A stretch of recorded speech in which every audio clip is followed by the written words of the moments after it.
நம்ம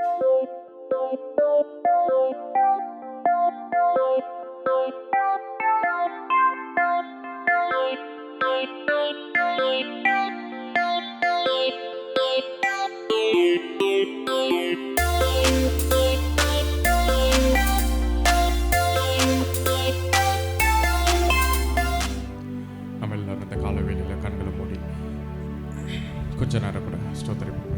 இந்த கால வேளையில் அவருடைய பிரசன்னம் நம்ம மத்தியில் கடந்து வர, அவருடைய பிரசன்னத்தால் இந்த இடம் நிரப்பி வழியே நம்ம எல்லாரும் வாய்களை தரணும். கொஞ்ச நேரம் கூட ஸ்தோத்திரம் ஸ்தோத்தரிக்கிறோம் ஸ்தோத்தரிக்கிறோம். ஹல்லேலூயா ஹல்லேலூயா ஹல்லேலூயா.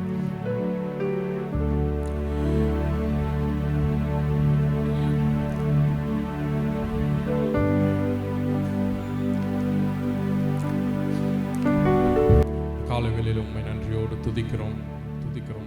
இந்த காலவேளையில் உம்மை நன்றியோடு துதிக்கிறோம். இந்த காலவேளையில் உம்மை இந்த எங்கள் மத்தியில் வரவேற்கிறோம் சுவாமி. நீர் எங்கள் மத்தியில் வந்து ஆளுகை செய்வீராக. நீர் எங்கள் மத்தியில் வந்து ஆளுகை செய்வீராக. உம்மை உயர்த்த உம்மை துதிக்க எங்களுக்கு ஆண்டவரே போதுமான பலனை தருவீராக. இந்த காலவேளையில் நன்றியோடு துதிக்கிறோம் துதிக்கிறோம். ஹல்லேலூயா. உமக்கு நன்றி நன்றி நன்றி. நீர் எங்கள் மத்தியில் வரும் பொழுது எங்களுடைய ஆராதனை விருதாவா இருக்காது. நீர் எங்கள் மத்தியில் வரும் பொழுது ஆண்டவரே உம்முடைய தொடுதலை நாங்கள் உணர முடியும். வருகிற ஒவ்வொருவரையும் கொண்டு வாங்க, ஒவ்வொருவரையும் துரிதமாய் கொண்டு வாங்க. ஹல்லேலூயா. உமக்கு நன்றி. உமக்கு சிங்காசனம் அமைத்திட உம்மை தொழுவீரோம் இயேசுவே.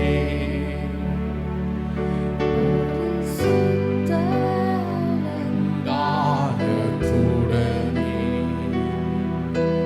துதிக்கிறோம் இயேசுவே. சொல்லுவோம். உமக்கு சிங்காசனம் உமக்கு சிங்காசனம் அமைத்திட துதிக்கிறோம் இயேசுவே. பரிசுத்த பரிசுத்த அலங்காரத்துடனே உம்மை தொழுவீரோம் இயேசுவே. எங்கள் மத்தியில்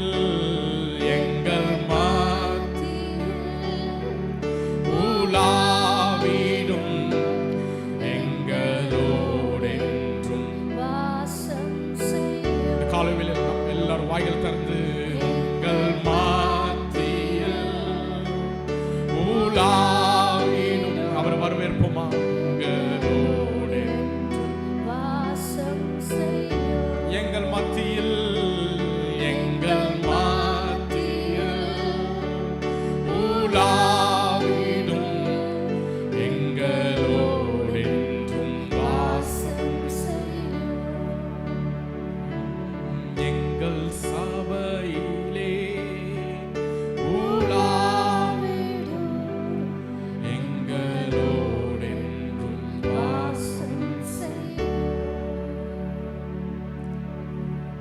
இந்த காலைவேளையில் உம்மை நன்றியோடு துதிக்கிறோம் சுவாமி. எங்கள் மத்தியில் நீர் இந்த காலைவேளையில் உலாவும்படியாக நாங்கள் வேண்டுகிறோம். வருகிற ஒவ்வொரு ஆண்டவரே வந்த வண்ணமாய் போகாதபடிக்கு ஆண்டவரே நாங்கள் வந்திருக்கிறோம். இந்த காலைவேளையில் ஆண்டவரே விடுதலையோடு உம்மை ஆராதிக்க எங்களுக்கு நீர் பலனை தாங்க, எங்களுக்கு கிருபைகளை தாங்க சுவாமி. இந்த காலைவேளையில் ஆண்டவரே நாங்கள் விடுதலையோடு உம்மை ஆராதிக்க, உம்முடைய நாமத்தை உயர்த்த, உம்முடைய வார்த்தையை நாங்கள் கேட்க எங்களுக்கு கொண்டு வந்த தயவுக்காக நன்றி சுவாமி. கடந்த நாட்கள் எங்களோடு இருந்து எங்களை நடத்தி வந்த தயவுக்காக நன்றி. காலை வேளையில் ஆண்டவரே எங்களை தாழ்த்துகிறோம், அர்ப்பணிக்கிறோம். உம்மை துதிக்க உம்மை உயர்த்த எங்களுக்கு பலனை தாங்க. இந்த காலை வேளையில் உம்முடைய பிரசன்னத்தால் இந்த இடம் நிரப்பப்பட்டுட்டோம் சுவாமி. ஒவ்வொருவரும் உம்முடைய தொடுதலை உணரட்டும் சுவாமி. எங்களை தாழ்த்துகிறோம், அர்ப்பணிக்கிறோம். இயேசு நாமத்தில் கேட்கிறோம் நல்ல பிதாவே, ஆமென். ஹல்லேலூயா ஹல்லேலூயா ஹல்லேலூயா. எத்தனை பேர் சந்தோஷமா இருக்கீங்க? இந்த காலை வேளையில் கடந்த நாட்கள் அவர் நம்மை கண்மணி போல காத்து வந்தார். ஆமென். நம்ம வேலை செய்கிற இடத்துல இருந்தாலும் சரி, நம்ம நம்ம போகிற போதும் வரும் பொழுதும் எல்லா இடத்துலையும் அவர் நமக்கு சேனையாக இருந்தார். ஆமென். அவர் நமக்கு அடைக்கலமாக இருந்தார். ஹல்லேலூயா, ஹல்லேலூயா. கடந்த நாட்கள் கடந்து போனாலும் இந்த காலை வேளை அவர் நமக்கு தந்திருக்கிறது புதிய நாள். ஆமென். இந்த புதிய நாள், இந்த காலை வேளையில் அவர் நமக்கு புதிய பலனை தருகிறார், புதிய ஆசீர்வாதங்களை தருகிறார், அவர் நமக்கு புதிய நன்மைகளை தருகிறார். இந்த காலை வேளையில் நம்ம புதிய இருதயத்தோடு சந்தோஷமா இந்த காலை வேளையில் நம்ம ஆராதித்து அவருடைய நாமத்தை உயர்த்த போறோம். ஆமென். யாரோ 2 பேர் புதுசாக வந்திருக்காங்க, ஆராதனை நடத்துறாங்க, அப்படி இல்லை. நாம் உங்களோட சேர்ந்து ஆண்டவர் ஆராதிக்க நான் உங்க கூட வந்திருக்கேன். நம்ம எல்லாரும் சேர்ந்து ஒரே ஒரு நோக்கம் தான், இந்த காலையில் அவருடைய நாமத்தை உயர்த்த போறோம். ஆமென். ஹல்லேலூயா. இந்த பாடலை சேர்ந்து பாடுவோம். புதிய பாடல் பாடி பாடி இயேசு ராஜாவை கொண்டாடுவோம். தெரிந்தவர்கள் கரங்களை தட்டி சத்தத்தை உயர்த்தி பாடுங்க. தெரியாதவங்க நாங்கள் ஒரு முறை பாடும் பொழுது அதை கேட்டு இன்னொரு முறை எங்கள் கூட சேர்ந்து பாடுங்க. நம்ம எல்லாம் சேர்ந்து அவருடைய நாமத்தை உயர்த்தலாம். ஆமென்.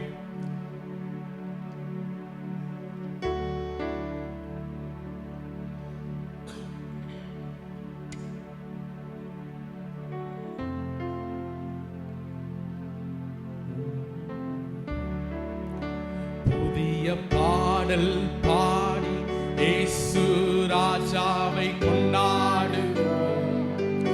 வந்து பாடல் பாடி இயேசு ராஜாவை கொண்டாடுவோம். புதிய பாடல் பாடி பாடி இயேசு ராஜாவை கொண்டாடுவோம். எல்லாரும் உற்சாகமா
புதிய பாடல் பாடி பாடி இயேசு ராஜாவை கொண்டாடுவோம். புகழ்ந்து பாடல் பாடி பாடி இயேசு ராஜாவை கொண்டாடுவோம். உறுதியாய் பற்றி கொண்டே உம்மையை நம்பி உள்ளே. சொல்லுமா, உறுதியாய் பற்றி கொண்டே நம்பி உள்ளே.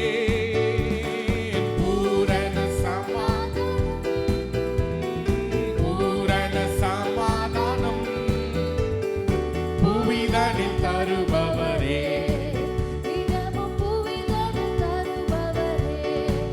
புதிய பாடல் பாடி பாடி இயேசு ராஜாவை கொண்டாடுவோம். புகழ்ந்து பாடல் பாடி பாடி இயேசு ராஜாவை கொண்டாடுவோம்.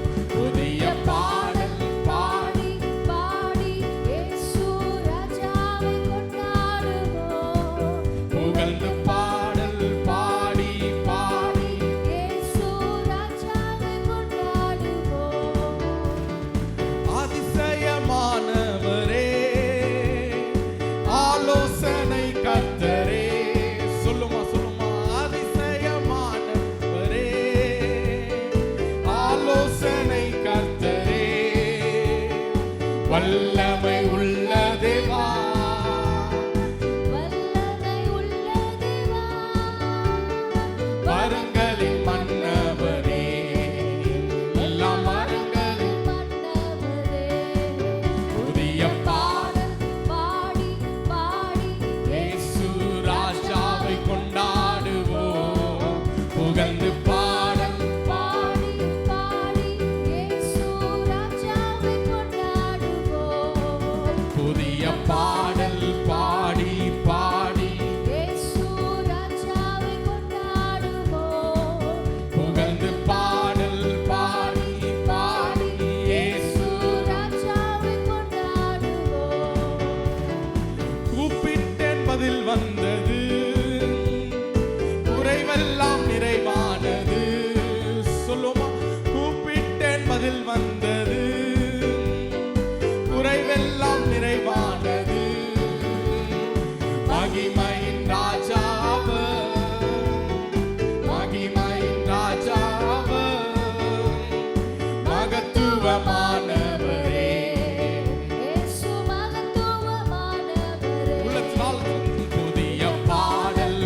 ராஜாவை கொண்டாடுவோம். புகழ்ந்து பாடல் பாடி பாடி இயேசு ராஜாவை கொண்டாடுவோம். புதிய பாடல் பாடி பாடி இயேசு ராஜாவை கொண்டாடுவோம். புகழ்ந்து பாடல் பாடி பாடி இயேசு ராஜாவை கொண்டாடுவோம். அதிசயமானவரே, அதிசயமானவரே, ஆலோசனை கர்த்தரே, சொல்லுமா, அதிசயமானவரே, ஆலோசனை கர்த்தரே, வல்லமை உள்ள தேவா, வல்லமை உள்ள தேவா, வரங்களின் மன்னவனே, எல்லா வரங்களின் மன்னவனே, புதிய பாடல் பாடி பாடி இயேசு ராஜாவை கொண்டாடுவோம். புகழ்ந்து பாடல் பாடி பாடி இயேசு ராஜாவை கொண்டாடுவோம். புதிய பாடல் பாடி பாடி இயேசு ராஜாவை கொண்டாடுவோம். புகழ்ந்து பாடல் பாடி பாடி இயேசு ராஜாவை கொண்டாடுவோம். புதிய பாடல் பாடி பாடி இயேசு ராஜாவை கொண்டாடுவோம். புகழ்ந்து பாடல் பாடி பாடி இயேசு ராஜாவை கொண்டாடுவோம். ஹல்லேலூயா, ஹல்லேலூயா, ஹல்லேலூயா. அவர் நம்முடைய வாழ்க்கையில செய்த நன்மைகள் அதிசயங்கள் ஏராளம். ஆமென். அதற்காக தான் நாம் இந்த காலை வேளையில் அவருக்கு நன்றி செலுத்த வந்திருக்கோம். ஆமென். ஹல்லேலூயா. நம்ம பாடும் பொழுது இந்த காலை வேளையில உள்ளத்தின் ஆழத்திலிருந்து சந்தோஷமான ஒரு முகத்தோட அவர் நமக்கு செய்த நன்மைகள் ஏராளம், அவர் நமக்கு பாராட்டின கிருபைகள் ஏராளம் என்பதெல்லாம் நினைத்து இந்த காலை வேளையில் நன்றியோடு நம்ம பாட போகிறோம். ஆமென். ஹல்லேலூயா, ஹல்லேலூயா. ஒருவேளை நம்முடைய வாழ்க்கையில சில நேரத்துல சூழ்நிலைகள் வேற விதமா இருக்கலாம். ஆனா இந்த காலை வேளையில எல்லாத்தையும் ஓர வச்சுட்டு அவர் எல்லாவற்றையும் காட்டிலும், என்னுடைய சூழ்நிலைகளை காட்டிலும், என்னுடைய கஷ்டத்தை காட்டிலும், என்னுடைய போராட்டங்களை காட்டிலும், எல்லாவற்றையும் காட்டிலும் என் தேவன் பெரியவராய் இருக்கிறார். ஆமென். ஹல்லேலூயா, ஹல்லேலூயா. அவருடைய நாமம் பெரியது. ஆமென். இந்த உலகத்துல நிறைய பேர் நிறைய நாமம் சொல்றாங்க, நிறைய அவங்களுடைய தேவைகள் நேரத்துல, அவங்களுடைய கஷ்ட நேரத்துல எதையும் சொல்லி கூப்பிடுறாங்க. ஆனா இந்த காலை வேளையில நம்ம தேவாதி தேவனுடைய நாமத்தை உயர்த்த வந்திருக்கிறோம். ஆமென். ஏன்னா அவர் தான் நமக்காக ஜீவனை தந்தார், அவர் தான் நமக்காக மரித்தார். ஆமென். இன்னொரு பாடலை பாடி நம்ம தொடர்ந்து அவருடைய நாமத்தை உயர்த்துவோம். கர்த்தர் நாமம் என் புகலிடமே, கருத்தோடு துதித்திடுவேன்.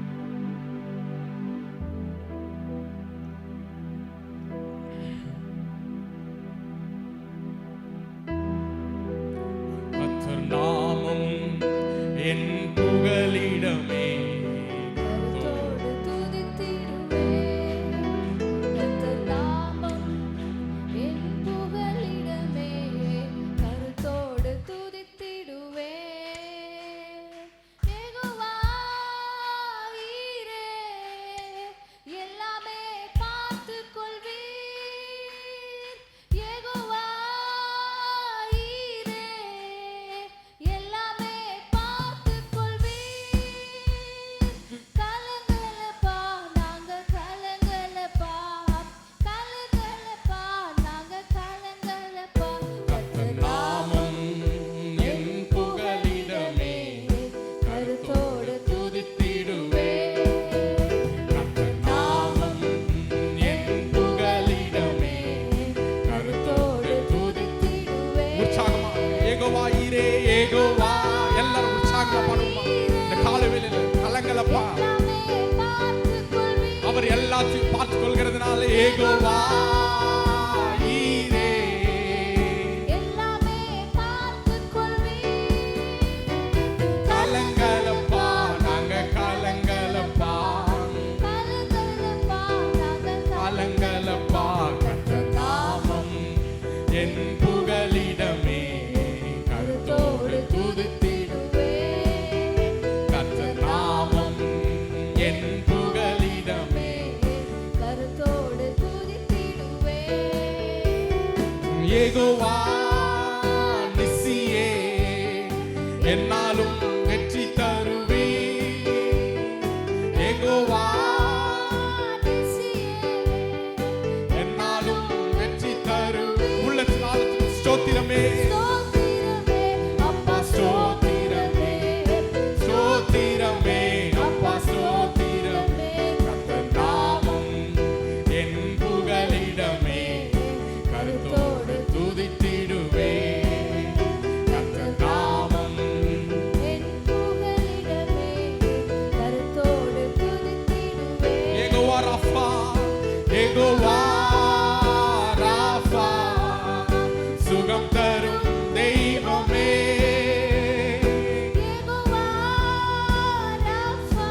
ரூவா யெகோவா ரூவா எங்கள் நல்ல மேய்ப்பரே யெகோவா ரூவா எங்கள் நல்ல மேய்ப்பரே ஸ்தோத்திரமே அப்பா ஸ்தோத்திரமே ஸ்தோத்திரமே அப்பா ஸ்தோத்திரமே கர்த்தர் நாமம் என் புகலிடமே கருத்தோடு துதித்திடுவே கர்த்தர் நாமம் புகலிடமே கருத்தோடு துதித்திடுவே யெகோவா ஷம்மா கூடவே இருக்கிறீ என்னாலும் சொல்லுமா யெகோவா உள்ளத்தினால ஒவ்வொரு நாளும் அவர் நம்மை வழி நடத்தி வருகிறார்.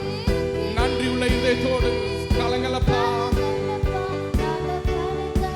சொல்லுமா கலங்கலப்பா நாங்க கலங்கலப்பா கர்த்தர் நாமம் என் புகலிடமே கருத்தோடு துதித்திடுவே கர்த்தர் நாமம் என் புகலிடமே கருத்தோடு துதித்திடுவே யெகோவா ஷாலோம் யெகோவா ஷாலோம் சமாதானம் தருகின்றீ சொல்லுமா யெகோவா அவருடைய நாமத்தை இந்த காலை வேளையில உயர்த்துவோம். சமாதானம் தருகின்றீர் ஓ ஸ்தோத்திரமே அப்பா ஸ்தோத்திரமே ஸ்தோத்திரமே அப்பா ஸ்தோத்திரமே கர்த்தர் நாமம் என் புகலிடமே கருத்தோடு துதித்திடுவே கர்த்தர் நாமம் என் புகலிடமே கருத்தோடு துதித்திடுவே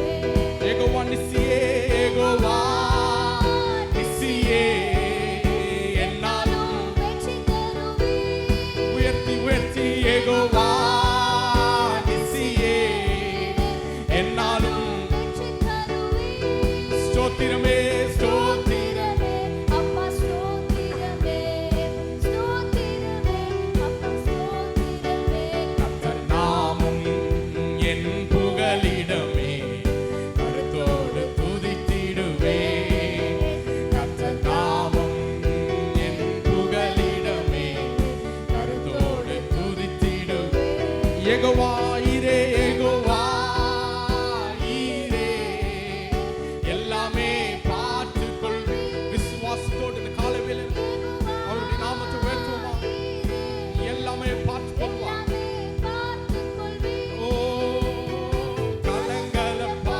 நாங்க கலங்கலப்பா கலங்கலப்பா நாங்க கலங்கலப்பா கர்த்தர் நாமம் என் புகலிடமே கருத்தோடு துதித்திடுவே கர்த்தர் நாமம் என் புகலிடமே கருத்தோடு துதித்திடுவே கர்த்தர் நாமம் என் புகலிடமே கருத்தோடு துதித்திடுவே எல்லாரும் கண்களை மூடி இந்த காலை வேளையில கொஞ்ச நேரம் கூட அவருடைய நாமத்தை உயர்த்துவோமா எல்லா நாமத்துக்கும் மேலான நாமம் எல்லா நாமத்திலும் உயர்ந்த நாமம் எல்லா நாமத்திலும் பெரிய நாமம் நாம் ஆராதிக்கிற இயேசு கிறிஸ்து இந்த காலவேளையில் எத்தனை பேர் உள்ளத்தின் ஆழத்திலிருந்து சொல்ல முடியும் அவர் உண்மையாகவே எனக்கு நல்லவராக இருந்தார் அவர் உண்மையாகவே எனக்கு எல்லாமாக இருந்தார் அவர் உண்மையாகவே என்னை நடத்தி வந்தார் இந்த வருடம் தொடங்கி இந்த மாதம் தொடங்கி ஒவ்வொரு நாள் அவர் கண்மணி போல காத்து வந்தார் உள்ளத்தின் ஆழத்திலிருந்து நன்றியோடு சொல்லுவோமா அவருக்கு நன்றி அவருக்கு நன்றி அவருக்கு நன்றி உமக்கு நன்றி அப்பா உமக்கு நன்றி உமக்கு நன்றி உமக்கு நன்றி நம்ம எல்லாரும் எழுந்து நின்று இந்த காலை வேளையில அப்பா உம்மை நன்றியோடு துதிக்கிறோம் எல்லாரும் எழுந்து நின்று எத்தனை பேர் சொல்ல முடியும் உள்ளத்தின் ஆழத்திலிருந்து அவர் எனக்கு செய்த நன்மைகள் ஏராளம் அவர் என்னுடைய வாழ்க்கையில பாராட்டின நன்மைகள் ஏராளம் ஒவ்வொரு நாளும் அவர் என்னை நடத்தி வந்த அதிசயமான வழிகளை நினைத்து இந்த காலை வேளையில நன்றியோடு துதிக்கிற சுவாமி இந்த காலை வேளையில உம்மை நன்றியோடு துதிக்கிறோம்ப்பா ஹalleluya கரங்களை உயர்த்தி யெகோவா ஈரே எல்லாமே பார்த்துக்கொள் உள்ளத்தின் ஆழத்திலிருந்து சொல்லுமா யெகோவா யெகோவா ஈரே எல்லாமே பார்த்துக் கொள்வீர் கலங்கலப்பா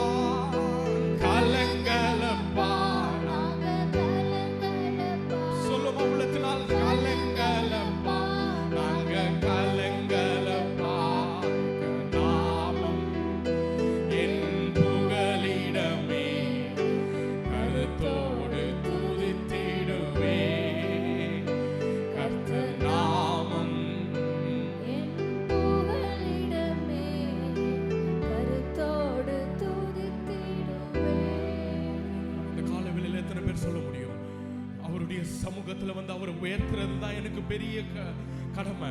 என்னுடைய வாழ்க்கையில அவருடைய சமூகத்துல வந்து அவருடைய நாமத்தை உயர்த்துறது தான் தேவன் எனக்கு தந்த பெரிய ஈவு. எத்தனையோ பேருக்கு இந்த காலவேளையில அந்த பாக்கியம் கிடைக்கல, நமக்கு கிடைச்சிருக்கு. எல்லாரும் வாய்களை தந்து சொல்லுமா, அப்பா நீர் எங்கள் மேல வைத்த அன்புக்காக நன்றி, நீர் எங்கள் மேல பாராட்டின அன்புக்காக நன்றி, எங்களுடைய குடும்பத்தின் மேல எங்களுடைய பிள்ளைகள் மேல நீர் பாராட்டின அன்புக்காக நன்றி.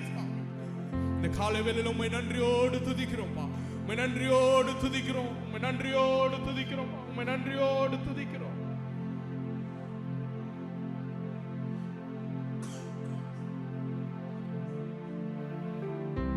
உம்மை நன்றியோடு துதிக்கிறோம்.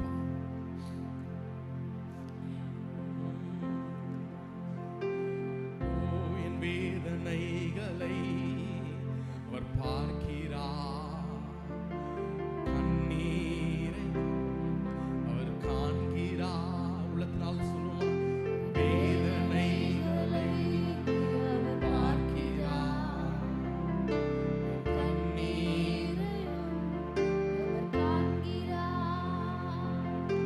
ஏற்ற நேரத்தில் உதவி செய்கிறார், ஏற்ற நேரத்தில் உதவி செய்கிறார், உதவி செய்கிறார். அவர் நல்லவர், சர்வ வல்லவர், அன்பு நிறைந்தவர். அவர் நல்லவர், சர்வ வல்லவர், அன்பு நிறைந்தவர். உள்ளத்தினால் தந்து எனக்கு ஒரு நேசர் உண்டு, அவர்தானே சுராஜா. எனக்கு ஒரு புகலிடம் உண்டு, அவர்தான் இயேசு ராஜா. எனக்கு ஒரு நேசர், எனக்கு ஒரு நேசர் உண்டு.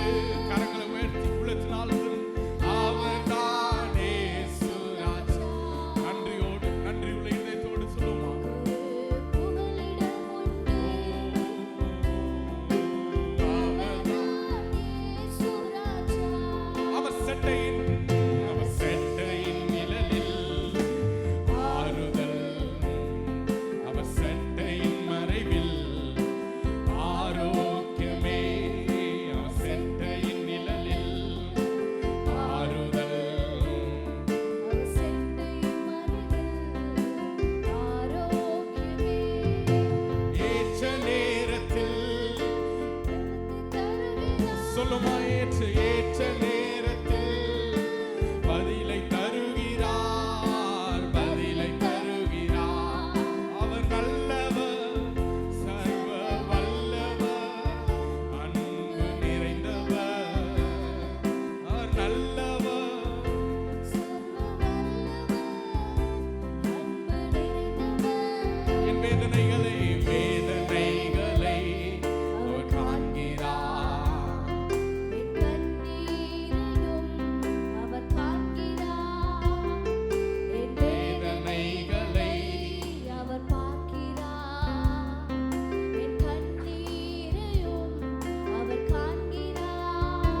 ஓ ஏற்ற நேரத்தில் உதவி செய்கிறார், சொல்லுமா, ஏற்ற நேரத்தில் உதவி செய்கிறார், உதவி செய்கிறார். நல்லவர், சர்வ வல்லவர். நன்றியுள்ள இதயத்தோடு இந்த காலையில் அவருடைய நாமத்தை உயர்த்தி நல்லவர். சர்வ வல்லவர், எத்தனை பேர் சொல்ல முடியும்?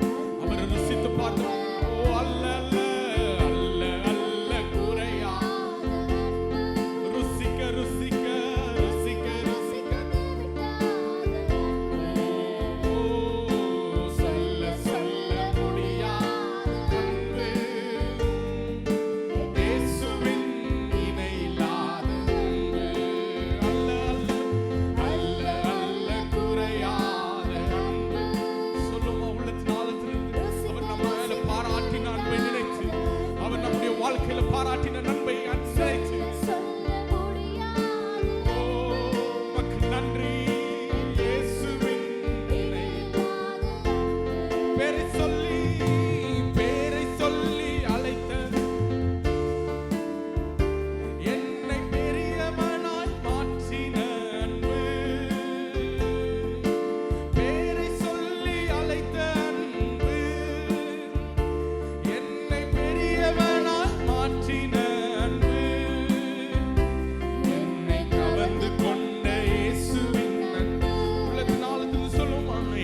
வேளையில் அவருடைய நாமத்தை உயர்த்துமா, அவருடைய அன்பை நினைத்து பார்த்து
அவர் நம்ம மேல பாராட்டின அன்பு பெரியது. இந்த உலகத்தில் அவருடைய அன்புக்கு ஈடாக ஒரு அன்பு இல்லை. இந்த உலகத்தில் அவருடைய அன்புக்கு ஈடாக எதையும் சொல்ல முடியாது. அவர் நம்ம மேல பாராட்டின உண்மையான அன்பு, அவர் நம்ம மேல வைத்தது உண்மையான அன்பு. அந்த அன்பு தான் அவர் நமக்காக சிலுவையில் மரிக்க வைத்தது. அந்த அன்பு தான் அவர் நமக்காக சிலுவையில் ரத்தம் சிந்த வைத்தது. நம்முடைய பாவங்களுக்காக, நம்முடைய அக்கிரமங்களுக்காக என் இயேசு என் மேல வைத்த அன்பு நிமித்தமாக எனக்காக சிலுவையில மரித்தார், எனக்காக சிலுவையில் அடிக்கப்பட்டார், எனக்காக அவர் 3ஆம் நாள் உயிரோடு எழுந்தார். இந்த காலைவேளையில் உம்முடைய அன்பை நினைச்சு நாங்கள் உயர்த்துகிறோம்ப்பா. இந்த காலைவேளையில் உம்முடைய அன்பை நினைச்சு நாங்கள் நன்றியோடு துதிக்கிறோம் சுவாமி. நீர் எங்கள் மேல வைத்த அன்பு பெரியது. கரங்களை உயர்த்தி, கரங்களை உயர்த்தி.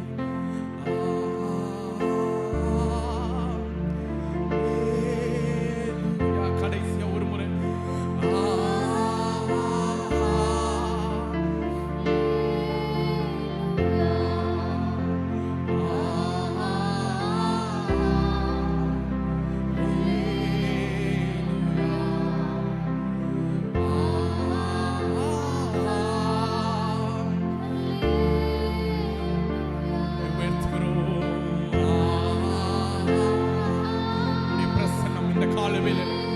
எங்கள் மத்தியில உலாவிக் கொண்டிருக்கிறதுக்காக நன்றி.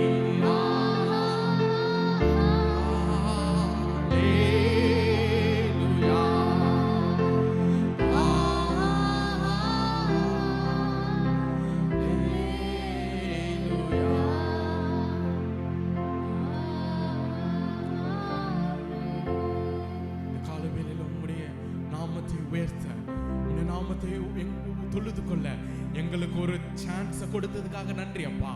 இந்த காலவேளையில் உம்முடைய நாமத்தை உயர்த்த எங்களுக்கு ஒரு தருணத்தை கொடுத்ததுக்காக நன்றி. எங்களை சுகபத்திரமாய் பாதுகாத்ததுக்காக நன்றி. எங்களையும் எங்களுடைய குடும்பத்தையும் எங்களுடைய பிள்ளைகளையும் ஆண்டவரை நீர் கண்மணி போல காத்து கொண்ட தயவுக்காக நன்றி அப்பா. கடந்த வாரங்கள் முழுவதும், கடந்த நாட்களில் எங்களோடு இருந்து எங்களை நடத்தி வந்த தயவுக்காக நன்றி. இந்த காலவேளையில் உம்மை உயர்த்துகிறோம், உம்மை துதிக்கிறோம் சுவாமி. எங்களை தாழ்த்தி அர்ப்பணிக்கிறோம். தொடர்ந்து எங்கள் மத்தியில் உம்முடைய பிரசன்னத்தை ஆண்டவரே நீர் தரிப்பித்திரும் சுவாமி. எங்களோடு பேசுங்க, உம்முடைய வார்த்தை மூலம் எங்களோடு பேசுங்கப்பா. தாழ்த்துகிறோம், அர்ப்பணிக்கிறோம். இயேசு நாமத்தில் கேட்கிறோம் நல்ல பிதாவே, ஆமென். கர்த்தருடைய பரிசுத்த நாமம் மகிமைப்படுவதாக. இந்த நாள் காலையிலும் முதல் ஆராதனைக்கு வந்திருக்கிற உங்கள் யாவரையும் இயேசுவின் நாமத்தில் வாழ்த்தி வரவேற்கிறோம். அதோடு கூட நம்மளோடு இந்த ஆராதனையை நடத்தி தந்த பாஸ்டர் ரிச்சர்ட் அவர்களுக்கும் பாஸ்டர் அம்மா திவ்யா அவர்களுக்கும் இயேசுவின் நாமத்தில் சபையின் சார்பாக நன்றியை தெரிவித்துக் கொள்கிறோம். கரங்களை தட்டி அவர்களை வரவேற்கலாமா? ஹல்லேலூயா. சபையின் அறிவிப்புகள். ஒவ்வொரு வாரமும் ஞாயிற்றுக்கிழமை முதல் ஆராதனை காலை 6:30 மணி முதல் 8 மணி வரையும், இரண்டாவது ஆராதனை 9 மணி முதல் 10:30 வரையும் நடைபெறும். இன்று அதே போல் 10:45 முதல் 12 மணி வரை சண்டே கிளாஸ் நடைபெறும். இன்று டீன் சர்வீஸ் இருக்காது, அதே போல் மாலை ஆராதனை இருக்காது.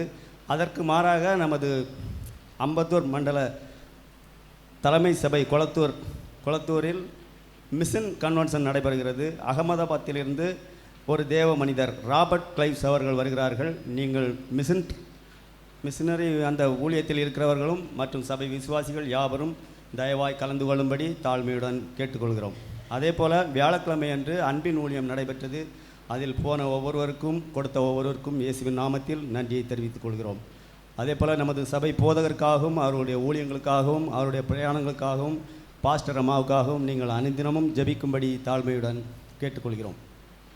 அதே போல் வியாழக்கிழமை தோறும் ஆண்கள் ஐக்கியம் நடைபெற்றது. அதற்கு மாறாக வெள்ளிக்கிழமை தோறும் வருகிற மாதத்திலிருந்து வெள்ளிக்கிழமை தோறும் ஆண்கள் ஐக்கியம் நடைபெறும். இரண்டாவது வாரமும் கடைசி வாரமும் அது நடைபெறும். ஆண்கள் யாவரும் வீட்டில் இருக்கிறவர்கள் தவறாமல் கலந்து கொள்ளும்படி தயவாய் கேட்கிறோம். அதே போல் அடுத்த வாரம் குளோபல் எக்ஸாம் நடைபெறும். அதற்காக ஆயத்தப்படுகிறவர்கள் நீங்கள் ஆயத்தத்தோடு வரும்படி, இரண்டாவது சர்வீஸ் முடிந்தவுடன் நடைபெறும், நீங்கள் வரும்படி தாழ்மையுடன் கேட்டுக்கொள்கிறோம். இன்று மாலை 5 மணி முதல் 7:30 வரை நடைபெறும் அந்த நீங்கள் குளத்தூர் ஏஜி சபையில் அனைவரும் கலந்து கொள்ளுங்கள். அங்கு உங்களுக்கு டின்னர் ஆயத்தப்படுத்தி கொடுக்கப்படும். நீங்கள் அதற்காக யாவரும் கலந்து கொள்ளுங்கள். தயவாய் வந்து பங்கு பெறுங்கள். இப்பொழுது கர்த்தருக்கு கொடுக்கிற ஒரு நேரம் காணிக்கைகளை கரங்களில் எடுத்து வைத்துக்கொண்டு ஜெபம் செய்வோம். துதிகளின் மத்தியில் வாசம் பண்ணுகிற எங்கள் நல்ல கர்த்தாவே, இந்த நல்ல காலை வேளைக்காக உம்மை நன்றியோடு உம்மை துதிக்கிறோம். நீர் எவ்வளவு மேன்மையான தேவனப்பா, ஆச்சரியமான தேவன் ஆண்டவரே. கடந்த நாட்களிலும் நாங்கள் வேலை செய்வதற்கு நல்ல பலனை கொடுத்து, நல்ல சுகத்தை கொடுத்து, நல்ல வருமானத்தை கொடுத்து, இம்மட்டுமாய் நீர் எங்களை பாதுகாத்து வழிநடத்தின தயவிற்காக உமக்கு நன்றி செலுத்துகிறோம்.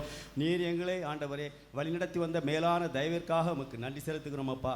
ஆண்டவரே, நீர் கொடுத்த வருமானத்திலிருந்து நாங்கள் உமக்கென்று ஒரு பகுதியை படைக்க இருக்கிறோம் அப்பா. உம்முடைய ராஜ்யத்தின் பணிக்காகவும் சபை விரிவாக்க பணிக்காகவும் சபை தேவைகளுக்காகவும் நாங்கள் இதை செய்கிறோம் ஆண்டவரே. நாங்கள் இன்னும் உற்சாகமாய் கொடுக்கும்படியாய் எங்கள் ஒவ்வொருவருடைய கரத்தையும் நீர் பலப்படுத்தும்படியாய் ஜெபிக்கிறோம். எல்லா தீங்குகளுக்கும் தீமைகளுக்கும் நீர் எங்களை விலைக்கு பாதுகாத்துக்கொள்ளுங்க. வேலைக்கு போகும்போதும் வரும்போதும் உடைய பாதுகாப்பு எங்களோடு கூட இருந்து வழிநடத்தும்படியாய் ஜெபிக்கிறோம். எல்லா தேவைகளையும் சந்திக்கிற தேவன் நீர் கர்த்தாவே. அப்பா உமக்கு நன்றி செலுத்துகிறோம் ஆண்டவரே. நீயோ கடன் கொடுப்பாய் கடன் வாங்காதிருப்பாய் என்ற வசனத்தின்படி எங்கள் ஒவ்வொருவரையும் நீர் ஆசீர்வதிக்கும்படியாக ஜெபிக்கிறோம் கர்த்தாவே. கர்த்தருக்கு சித்தமானது அவர் கையினால் வாய்க்கும் என்று சொன்னீங்களப்பா. உம்முடைய சித்தத்தின்படி ஒவ்வொருவருக்கும் நல்ல வருமானத்தை வாய்க்க நீர் கிருபை செய்யுங்க. வேலை இல்லாதவர்களுக்கு நல்ல வேலையை நீர் ஆயத்தப்படுத்தி கொடுங்க. பிஸ்னஸ் செய்கிறவர்களுக்கு நல்ல பிஸ்னஸில் நல்ல வருமானம் கிடைக்க கிருபை செய்யுங்க. எல்லா தேவைகளையும் சந்திக்கிற தேவன் நீர் கர்த்தாவே. எல்லா சூழ்நிலையிலையும் உம்முகம் நோக்கி பார்க்க நீர் கிருபை செய்யுங்க. எல்லா கனமும் துதியும் உமக்கே செலுத்துகிறோம் இயேசுவின் நாமத்தில் பிதாவே, ஆமென். அக்கரைக்கு யாத்திரை செய்யும் சீயோன் சஞ்சாரி, ஓலங்கள் கண்டு நீ பயப்படேண்டா. அக்கரைக்கு யாத்திரை செய்யும் சீயோன் சஞ்சாரி, ஓலங்கள் கண்டு நீ பயப்படேண்டா. காற்றினையும் கடலினையும் காற்றினையும்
தொடர்ந்து இருக்கக்கூடிய கொஞ்ச நேரத்தில் தேவனுடைய வார்த்தைக்கு நேராக நம்முடைய கவனத்தை திருப்புவோம். 1 ராஜாக்கள் 19வது அதிகாரத்துக்கு நேராக நம்முடைய கவனத்தை திருப்புவோம். ஹல்லேலூயா, ஹல்லேலூயா, ஹல்லேலூயா. 1 ராஜாக்கள் 19வது அதிகாரம்.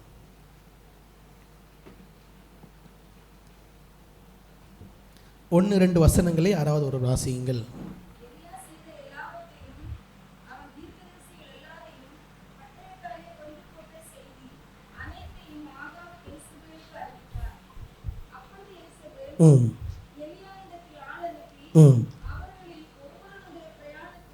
ஒவ்வொருவனுடைய பிராணனுக்கும் செய்யப்பட்டது போல நான் நாளை இந்நேரத்தில் உன் பிராணனுக்கு செய்யாதே போனால் தேவர்கள் அதற்கு சரியாகவும் அதற்கு அதிகமாகவும் எனக்கு செய்ய கடவர்கள் என்று சொல்ல சொன்னான். 4ஆம் வசனத்தை வாசியுங்கள்.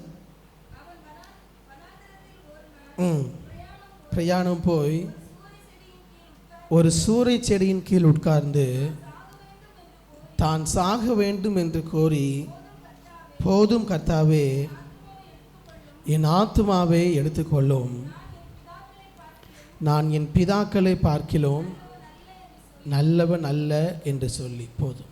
நம்ம எல்லாரும் இருக்கிற எங்களை கண்களை மூடி தேவன் இந்த வார்த்தையின் மூலமாக நம்மோடு கூட இடைப்படும்படியாக ஒரே ஒரு நிமிடம் எல்லாரும் கண்களை மூடி ஆண்டவரை பார்த்து, ஆண்டவரே, இந்த காலை ஆராதனையில் நீங்கள் எங்களோடு கூட பேசுங்க. ஆண்டவரே, நீங்கள் எங்களோடு கூட பேசுங்க. அன்றைக்கு எலியாவின் ஜெபத்தை பார்த்த தேவன், அன்றைக்கு எலியாவின் இருதயத்தை பார்த்த தேவன், கலங்கி நின்ற அந்த நேரத்தில் எலியாவை பார்த்து ஆண்டவரே ஆறுதல் அளித்த தேவன், இன்றைக்கு இந்த காலை நேரத்தில் உங்கள் சமூகத்தில் அமர்ந்திருக்கிற ஒவ்வொரு பிள்ளைகளுக்கும் ஆண்டவரே இருதயத்துக்கு ஏற்ற வார்த்தையை நீர் தருவீராக. ஹல்லேலூயா. கலங்கின நேரங்களில் கை தூக்கி எடுத்தவரே, கண்ணீரின் பள்ளத்தாக்கில் என்னோடு, கலங்கின நேரங்களில் கண்ணீரின் பள்ளத்தாக்கில் என்னோடு, உறவுகள் மறந்தாலும் நீர் என்னை மறப்பதில்லை, காலங்கள் மாறினாலும் நீர் மட்டும் மாறவில்லை, உறவுகள் மறந்தாலும் நீர் என்னை மறப்பதில்லை, காலங்கள் மாறினாலும் நீர் மட்டும். எல்லாரும் சேர்ந்து, நீங்க தான்ப்பா என் நம்பிக்கை, உம்மையன்றி வேறு துணை இல்லை. எல்லாரும் சேர்ந்து சொல்லுவோமா? நீங்க தான்ப்பா என் நம்பிக்கை, உம்மையன்றி வேறு துணை இல்லை, நீங்க தான்ப்பா என் நம்பிக்கை, உம்மையன்றி வேறு துணை இல்லை. ஆண்டவரே, எங்களுடைய நம்பிக்கை எல்லாம் நீர் ஒருவர் தான். ஆண்டவரே, உம்மையன்றி எங்களுக்கு வேறு துணை ஒருவரும் இல்லப்பா. உண்மையே நாங்கள் நோக்கி பார்க்கிறோம். எங்கள் ஒவ்வொரு இருதயத்துக்கு ஏற்ற வார்த்தை நீ தருவீராக. இயேசுவின் நாமத்தில் ஜெபிக்கிறோம் எங்கள் நல்ல பிதாவே, ஆமென், ஆமென்.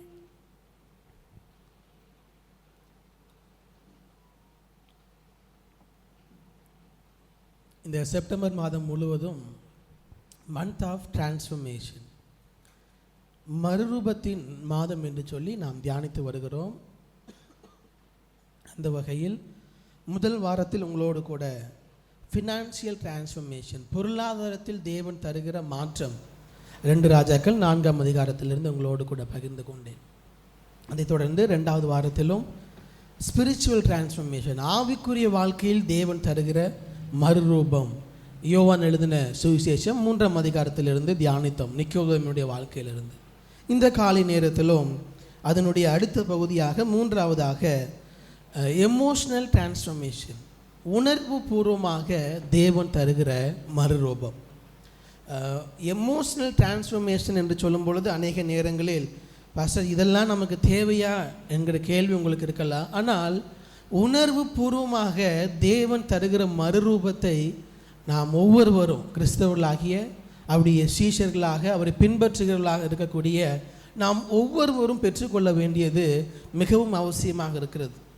தேவன் தருகிற அந்த மாற்றத்தை மறுரூபத்தை பெற்றுக்கொள்ளவில்லை என்றால் இந்த உலகத்தை தேடி நாம் ஓட ஆரம்பிப்போம். இந்த உலகத்தில் நமக்கு அதற்கு ஏதாவது வழி இருக்கிறதா? நான் ஆல்ரெடி சொல்கிறது போல் இன்றைக்கி எல்லாருடைய வாயிலிருந்து வரக்கூடிய ஒரு வார்த்தை ரொம்ப ஸ்ட்ரெஸ்ஸாக இருக்குது பாஸ்டர், ரொம்ப டிப்ரெஷனாக இருக்குது. அதுக்கான அர்த்தமே அநேக நேரத்தில் நமக்கு தெரிவதில்லை. யார் சின்ன பிள்ளைங்களே சொல்கிறாங்க பாஸ்டர் படிக்கிறதுக்கு ரொம்ப எப்படி இருக்குது, ஸ்ட்ரெஸ்ஸாக இருக்குது. ஸோ இந்த வார்த்தை நம்முடைய வாழ்க்கையில் ஒரு அங்கமாகவே மாறிவிட்டது. ஸ்ட்ரெஸ், டிப்ரெஷன், ஆன்சைட்டி இதெல்லாம் ஒரு காலத்தில் அர்த்தமே தெரியாது. ஆனால் இன்றைக்கு இது எல்லாம் நடைமுறையில் ஒவ்வொரு நாளும் நாம் பயன்படுத்தி கொண்டு இருக்கிறோம். அதற்காக அதெல்லாம் இல்லை என்று நான் சொல்லவில்லை. இன்றைக்கு இருக்க கலாச்சாரத்தில் நான் நேற்று வாசிக்கும் பொழுது ஒரு சர்வேயில் விதமாக சொல்லுகிறார்கள், இந்தியாவில் 5இல் 1 இதே போல் இந்த டிப்ரெஷனுக்குள்ளாக இந்த மனசோர்வுக்குள்ளாக செல்லுகிறார்கள். ஆனால் பெரிய அளவில் அந்த பாதிப்பை ஏற்படுத்தாமல் அதிலிருந்து மீண்டு வந்து விடுகிறார்கள். 5இல் 1 மனச்சோர்வுக்குள்ளாக செல்லுகிறார்கள் என்றால் யோசித்து பாருங்கள், இதை நாம் எவ்வளவு கவனமாக நாம் ஒவ்வொருவரும் கையாள வேண்டும். இப்போ இந்த ஹாலில் 50 பேர் இருக்கிறீங்கன்னா 50 பேர்னா அதில் எத்தனை பேர்? 10 பேர் சர்வே படி சொல்லணுன்னா மனசோர்வில் தான் இருப்போம். நீங்கள் எல்லாரும் பார்க்குறத பார்த்தா 10 பேர் இல்லை பாஸ்டர் 50 பேருமே மனசோர்வில் தான் இருக்குன்னு பார்க்குறீங்க போலையே.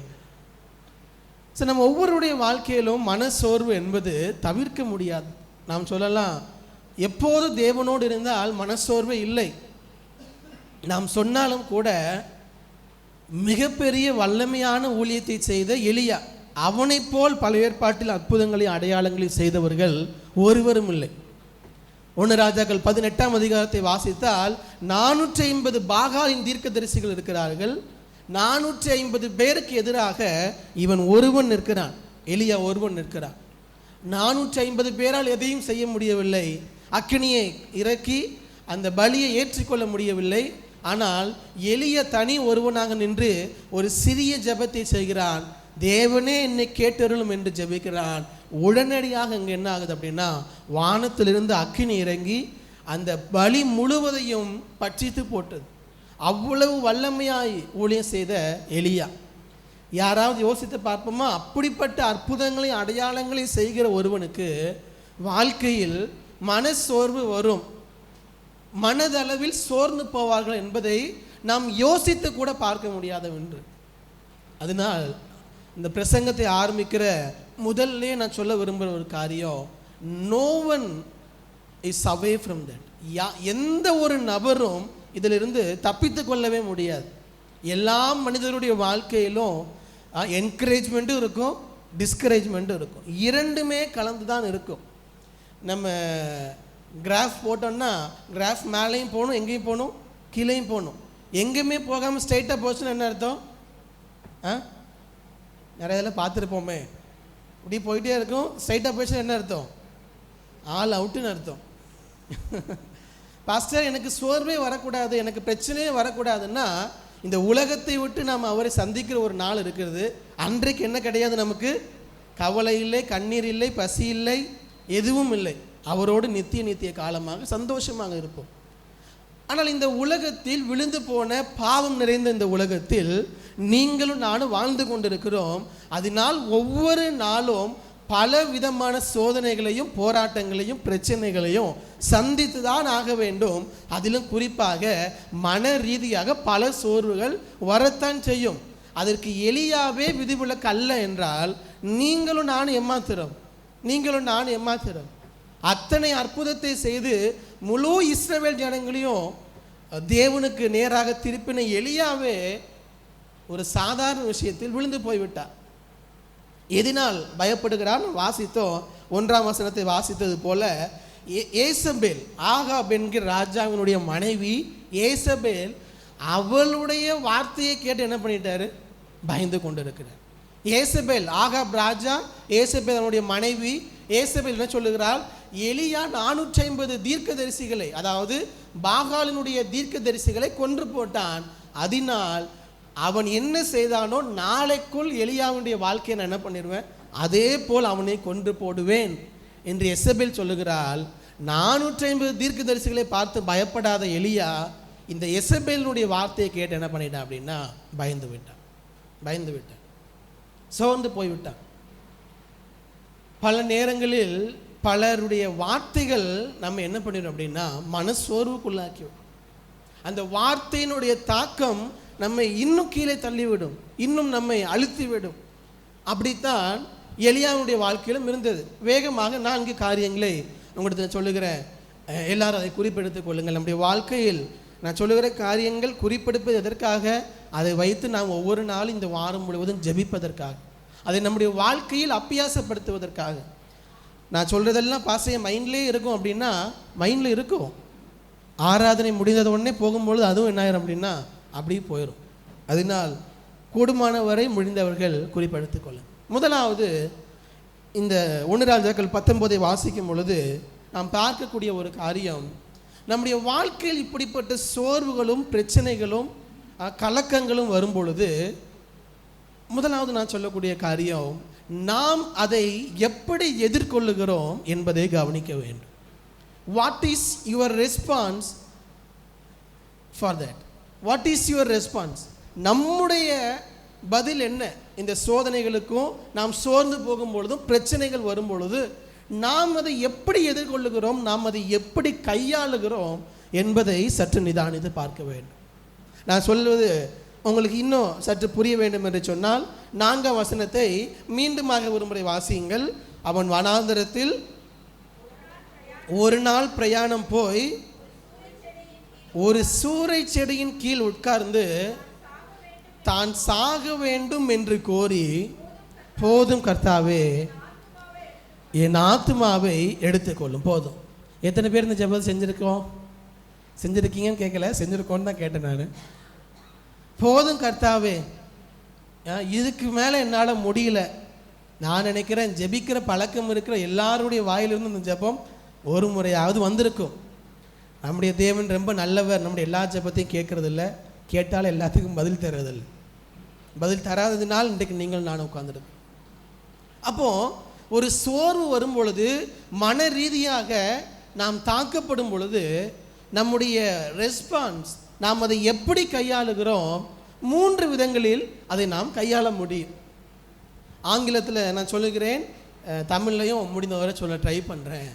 ஒரு பிரச்சனை வரும் பொழுது, நம்மை தாக்கும் பொழுது, ஒன்று நம்ம அதோடு கூட சண்டையிடுவோம், ஃபைட், அல்லது அதை விட்டு ஓடி விடுவோம், ஃப்ளைட். Fight or flight. ஒன்று சண்டை போடுவோம், இல்லை அது கிட்டையே போக வேண்டாம் அப்படின்னு ஓடி விடுவோம். இங்கே எலியா என்ன செய்கிறார்? பிரச்சனை வருகிறது, அதோடு கூட சண்டை போடவில்லை, மாறாக அதை விட்டு ஓடுகிறான்.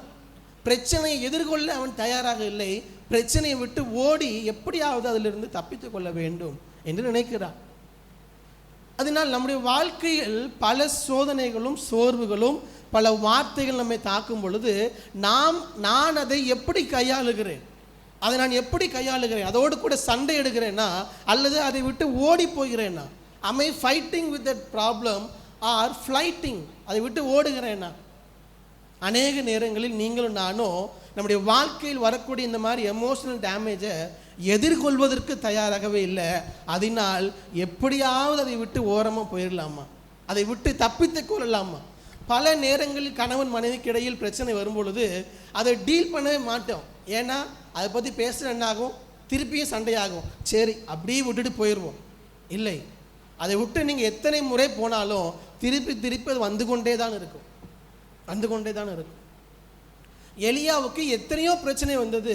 அந்த பிரச்சனை வரும்பொழுதெல்லாம் விசுவாசத்தோடு அதில் அவன் ஃபைட் பண்ணான். விசுவாசத்தோடு தேவன் மேல் உள்ள நம்பிக்கையோடு அதை ஃபைட் பண்ணான். 450 பாகால் தீர்க்கதரிசிகள் இருக்கிறார்கள், ஓடவில்லை எலியா. தைரியமாக அந்த இடத்தில் தேவன் மேல் உள்ள நம்பிக்கையோடு அந்த இடத்தில் எதிர்த்து நிற்கிறான். ஆனால் இங்கே எசபேலை பார்த்து ஃபைட் பண்ண வேண்டிய, போராட வேண்டிய எலியா போராடுவதற்கு பதிலாக தப்பித்து ஓட முயற்சிக்கிறார். யோசித்து பாருங்கள், நம்முடைய வாழ்க்கையில் எத்தனை இடங்களில் இப்படி ஓடிக்கொண்டிருக்கிறோம்.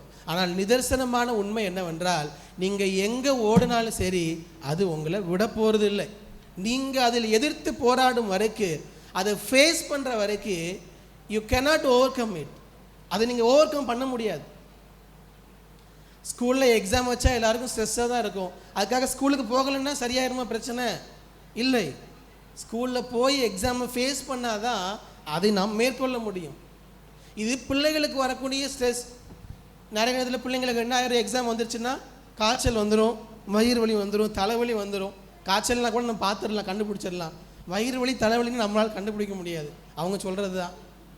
அதனால் எப்பொழுதுமே சிறு வயதிலிருந்தே நாம் கற்றுக்கொள்ளக்கூடிய ஒரு காரியம், ஒரு நமக்கு ஆபத்து, ஒரு பிரச்சனைன்னு வந்துச்சுன்னா எப்படியாவது ஓடிவிட வேண்டும், அதிலிருந்து தப்பித்து கொள்ள வேண்டும். இல்லை இல்லை, நீங்கள் தப்பித்து கொள்ளவே முடியாது. ஒரு நாளோ எந்த சோர்வு வந்தாலும், எந்த பிரச்சனை வந்தாலும் face it, fight with it. என்ன, நீங்களாக அல்ல, தேவனுடைய பலத்தினால் அதோடு கூட போரிடு. எலியா 450 தீர்க்கதரிசிகளை எதிர்த்து நின்றான். தனிப்பட்ட முறையில் அவனாக போராடவில்லை, தேவ பலத்தோடு அங்கே எதிர்த்து நின்றான், தேவ பலத்தோடு. அதனால் முதலாவது நான் சொல்ல விரும்புகிற காரியம், வாட் இஸ் யுவர் ரெஸ்பான்ஸ்? உங்கள் வாழ்க்கையில் வரக்கூடிய சோர்வுகளை நீங்கள் எப்படி கையாண்டு கொண்டிருக்கிறீர்கள்? அதை விட்டு நீங்கள் எப்படியாவது தப்பித்து தப்பித்து ஓடிக்கொண்டே இருந்தால், one day or the other day you have to face it. ஒரு நாள் இல்லை ஒரு நாள் நீங்கள் அதை எதிர்த்து நின்று தான் ஆக வேண்டும். எதிர்த்து நிற்கவே வேண்டாம் என்று நினைப்பவர்கள் எங்கே போய் முடிக்கிறார்கள் என்றால், வாழ்க்கையவே முடித்து கொள்ளக்கூடிய இடத்தில் போய் முடித்து விடுகிறார்கள். இன்னைக்கு பல பேர் இந்த பிரச்சனைக்கு வாழ்க்கையை முடித்தீர்களா, சூசைட் பண்ணிட்டாங்களான்னு கேட்டால், அவர்கள் எதிர்த்து நிற்பதை விட தன்னுடைய வாழ்க்கையவே மாய்த்து கொள்வது பெட்டர்னு நினைக்கிறாங்க. காரணம், ஒவ்வொரு சின்ன சின்ன காரியத்தில் தப்பித்து ஓடி ஓடி ஓடி ஓடி எதிர்த்து நிற்பதற்கு தேவையான பலனே நம்முடைய வாழ்க்கை இல்லாமல் போய்விடும். அதனால் உங்கள் பிள்ளைங்க ஒரு பிரச்சனை சந்திக்கிறாங்கன்னா சந்திக்கட்டும், லெட் தம் ஃபேஸ் இட். எல்லா காரியத்தையும் நம்மளும் என்ன பண்ணக்கூடாது, அவங்கள தப்பிக்க வச்சு கொண்டு வந்தோன்னா ஒரு நாள் அவங்களால எதையுமே ஃபேஸ் பண்ண முடியாது. சின்ன சின்ன காரியத்தை ஃபேஸ் பண்ண முடியாமல் ஒரு இடத்துல என்ன ஆயிரும் அப்படின்னா, எதிர்த்து நிற்கவே என்னால் முடியாது, நான் அதிலிருந்து தப்பித்து கொள்ள ஒரே வழி, போதும் கர்த்தாவே என் ஜீவன் எடுத்துக்கொள்ளும். அதை எதிர்த்து தேவ பலத்தோடு அதை மேற்கொள்ள மறந்துவிட்டு நம்முடைய வாழ்க்கையை முடித்து கொள்வதற்கு கூட நாம் தயாராக மாறிவிடுகிறோம். இல்லை, தேவன் சொல்லுகிறார், உன்னுடைய இருதயத்தில் உள்ள மனதில் உள்ள எல்லா சோர்வுகளோடு கூட நீ பயந்து ஓட தேவையில்லை, மாறாக என்னுடைய பலத்தோடு கூட நீ அதை எதிர்கொள். தேவன் இந்த காலை நேரத்தில் திட்டவட்டமாக சொல்லுகிற காரியம், you have to face it. Face பண்ணு, பயந்து ஓடாது. நீ பயந்து ஓடுவதனால் ஒரு நாளும் அதை மேற்கொள்ள போவதே இல்லை, அதுதான் உன்னை மேற்கொள்ளும்.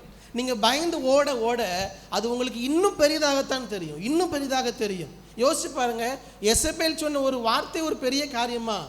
சாதாரண ஒரு மனுஷி அவள் சொன்ன வார்த்தையை கேட்டு இவன் பயப்படணுமானா? இவன் ஓட ஓட ஓட அது இவனுக்கு ரொம்ப பெரிதாக தெரிகிறது, அந்த பிரச்சனை இவனுக்கு ரொம்ப பெரிதாக தெரிகிறது. இவனுக்கு உதவி செய்கிற தேவனுடைய பலன் அவன் கண்ணுக்கு தெரியவில்லை. அதனால் நீங்கள் சோர்வு நேரத்தில் ஓட ஓட பிரச்சனை இன்னும் உங்களை அமிழ்த்தி கொண்டே தான் இருக்கும். நீங்கள் ஓடவே முடியாது, அதிலிருந்து வெளியே வரவே முடியாது. தேவ பலத்தோடு எதிர்த்து நில்லுங்கள், தேவ பலத்தோடு அதை எதிர்கொள்ளுங்கள், அப்பொழுதுதான் அதை தாண்டி நம்மால் வர முடியும். ஹல்லேலூயா, ஹல்லேலூயா. நான் சொல்ல எத்தனை பேருக்கு புரிகிறது? Amen. So what is your response? உங்களுடைய மனதில் ஏற்படக்கூடிய பிரச்சனைகளோடு நீங்கள் போராடும் பொழுது வாட் இஸ் யுவர் ரெஸ்பான்ஸ்? இது எலியாவுக்கு மட்டும் வந்த சூழ்நிலை அல்ல. நான் சொன்னது போல பல பேர் இப்படிப்பட்ட சூழ்நிலை கடந்து வந்திருக்கிறார்கள். நான் நேற்று வாசித்து கொண்டிருக்கும் போது சார்ல்ஸ் ஸ்பர்ஜன் என்கிற ஒரு பெரிய தேவ மனிதன், பல பிரசங்கங்களை செய்தவர், அவருடைய பிரசங்கங்களுக்கு ஈடாக யாருமே இருக்க முடியாது, அப்படிப்பட்ட ஒரு பிரசங்கியார். அவரே வாழ்க்கையில் ஒரு முறை சொல்லியிருக்கிறார், நான் என்னுடைய வாழ்க்கையில் பல சூழ்நிலைகளில் பல நேரங்களில் யாருமே எனக்கு இல்லை, எந்த நம்பிக்கையுமே இல்லை, வாழ்வதற்கே அர்த்தம் இல்லை என்ற பல சூழ்நிலைகளையும் தாண்டி வந்திருக்கிறேன். அந்த எல்லா நேரத்திலும் நான் சோர்ந்து போகும் பொழுதெல்லாம் தேவ பலன் மட்டும்தான் என்னை தாங்கி அதிலிருந்து என்னை மேலே கொண்டு வந்தது என்று சாதாரண ஒரு நபர் அல்ல, சார்ல்ஸ் ஸ்பர்ஜன் சொல்லியிருக்கிறார். அப்போது நீங்களும் நானும் அல்ல, எல்லாருடைய வாழ்க்கையில் இந்த சோதனை உண்டு. எல்லாருமே இதை சந்தித்து தான் ஆக வேண்டும். மனிதர்கள் மூலமாகவோ, பொருளாதார ரீதியாகவோ, அல்லது மனிதனுடைய வார்த்தைகள் மூலமாகவோ, அல்லது நம்முடைய சிந்தைகளோ. நம்முடைய சிந்தையே சில நேரத்தில் நம்மை சோர்வுக்குள்ளாக்கலாம். Are you ready to face? அதை எதிர்கொள்ள நீங்கள் தயாராக இருக்கிறீர்களா? வேகமாக கடந்து சொல்லுங்கள். முதலாவது நான் சொன்னேன், வாட் இஸ் யுவர் ரெஸ்பான்ஸ்? நீங்கள் அதை எப்படி எதிர்கொள்ளுகிறீர்கள். இரண்டாவது, வாட் இஸ் காட்ஸ் ரெஸ்பான்ஸ்? தேவன் அதற்கு கொடுத்த பதில். தேவனுடைய பதில் எப்படி இருக்கிறது? வாசியுங்கள் 5வது வசனத்தை ஒரு வாசியுங்கள்.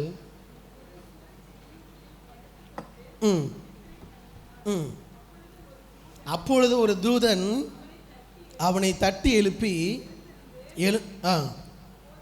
போஜனம் பண்ணு என்றான்.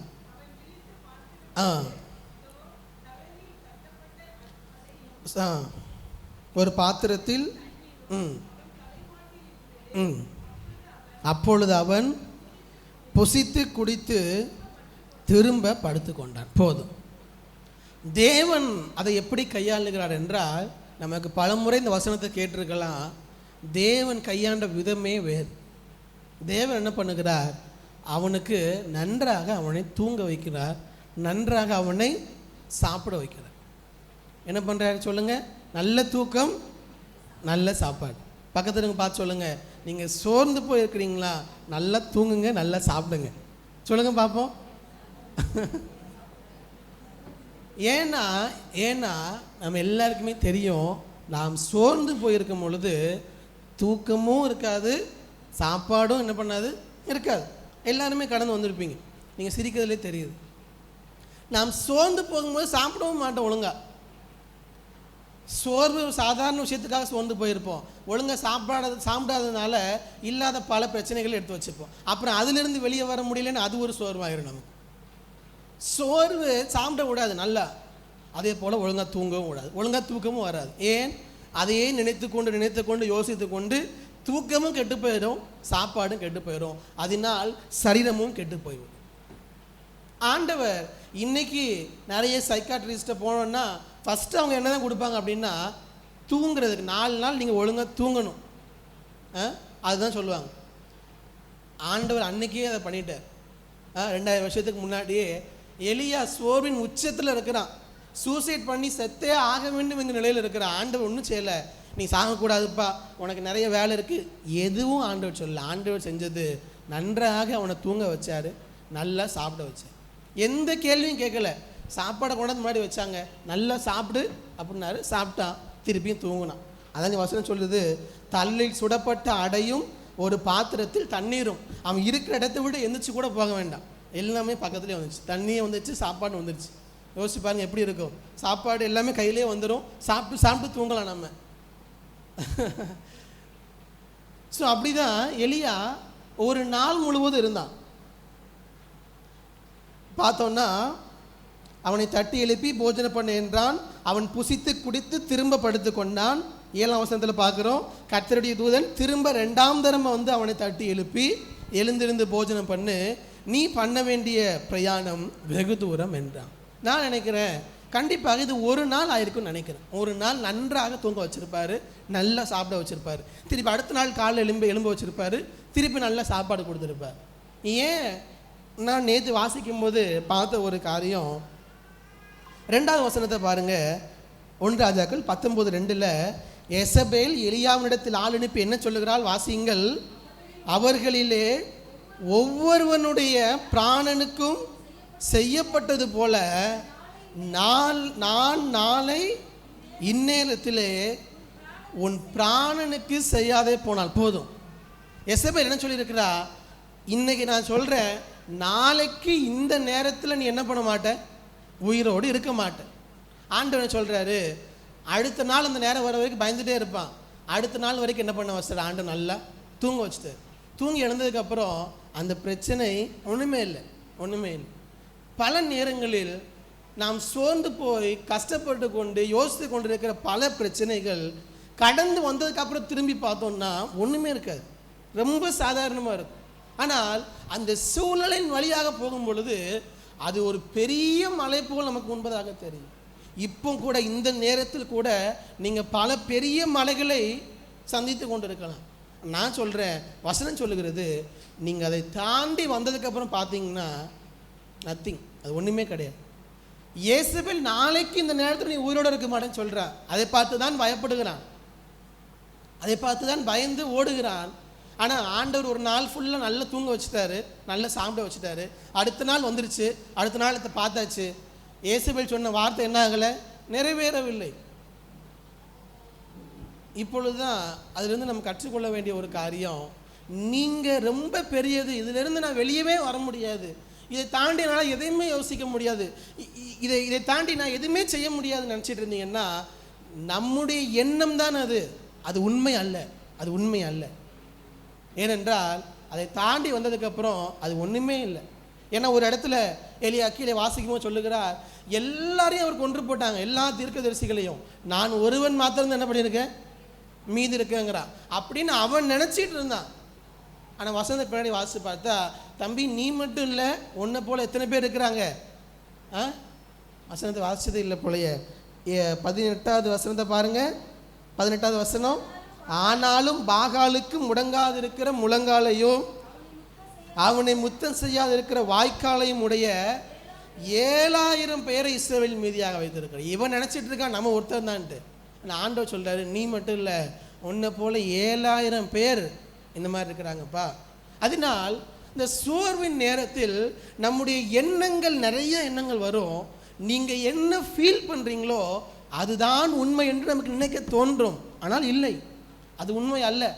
உங்களுடைய உணர்வுகளும் நீங்கள் என்ன நினைக்கிறீங்களோ அதைத்தான் நம்ப சொல்லும் நம்முடைய மாம்சம். இல்லை, அது உண்மை அல்ல, அது உண்மை அல்ல. அதை நீங்கள் புரிந்து கொள்ள வேண்டும்.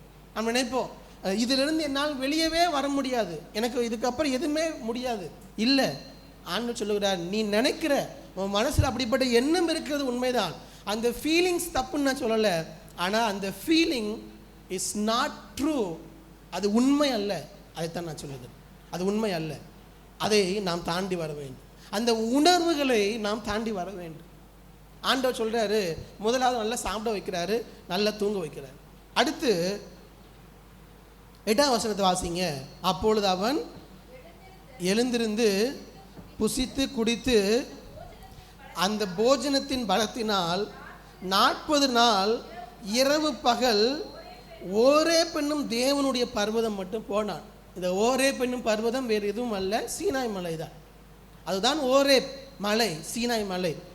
நீங்கள் வாசித்து பார்த்தால் மோசே முதலாக தேவனை தரிசித்த இடம் இந்த ஓரே மலையில்தான். முச்சடியின் நடுவில் தேவன் அவனுக்கு தரிசனமாகிறார். அப்போ இந்த ஓரே மலை தேவனோடு இடைப்படுகிற ஒரு இடமாக பழைய ஏற்பாட்டில் பார்க்கப்படுகிறது, தேவ பிரசன்னம் இறங்குகிற ஒரு இடமாக. இப்போ முதலாவது அவனுக்கு ஃபிசிக்கலாக தேவையான நல்ல தூக்கத்தையும் சாப்பாடையும் கொடுத்தார். அடுத்த ஆண்டவர் என்ன பண்ணுறார் அப்படின்னா, அவனை தேவ சமூகத்தில் வந்து அமர்ந்திருப்பதற்கு அவனை உருவாக்குகிறார்.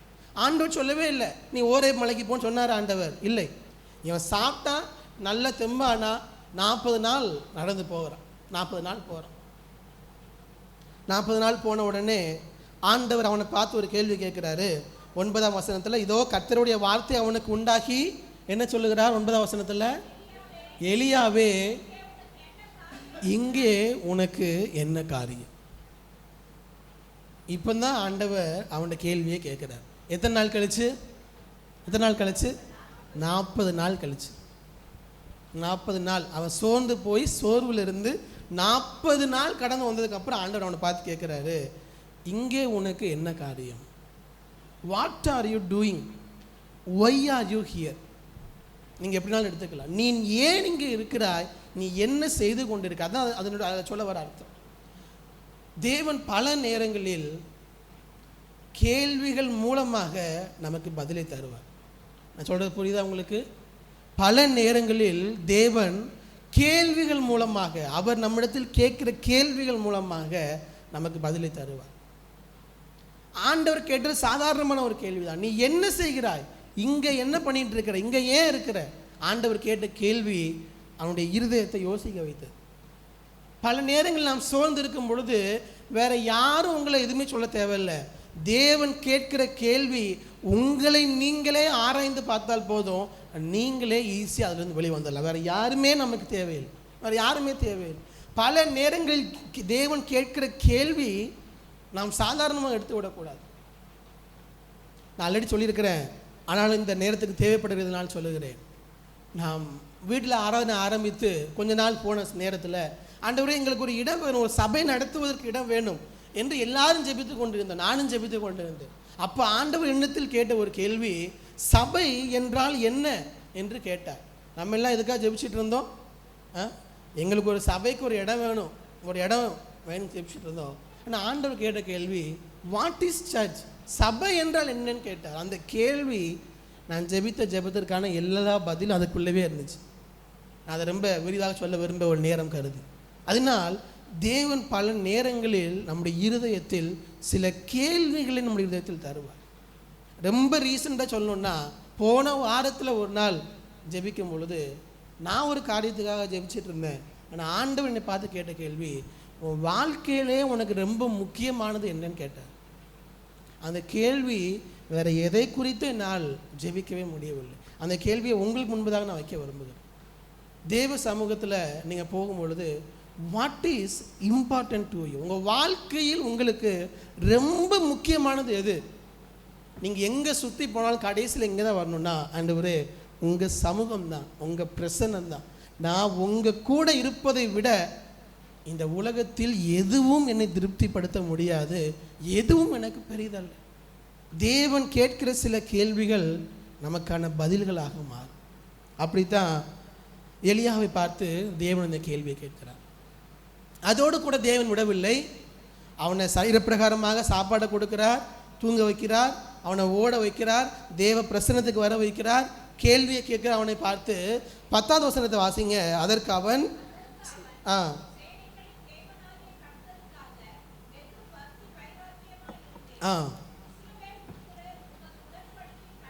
தள்ளிவிட்டார்கள், உம்முடைய பலிபீடங்களை இடித்து பட்டயத்தினால் கொன்று போட்டார்கள், நான் ஒருவன் மாத்திரம் மீதியாக இருக்கிறேன், என் பிராணனையும் வாங்க தேடுகிறார்கள்.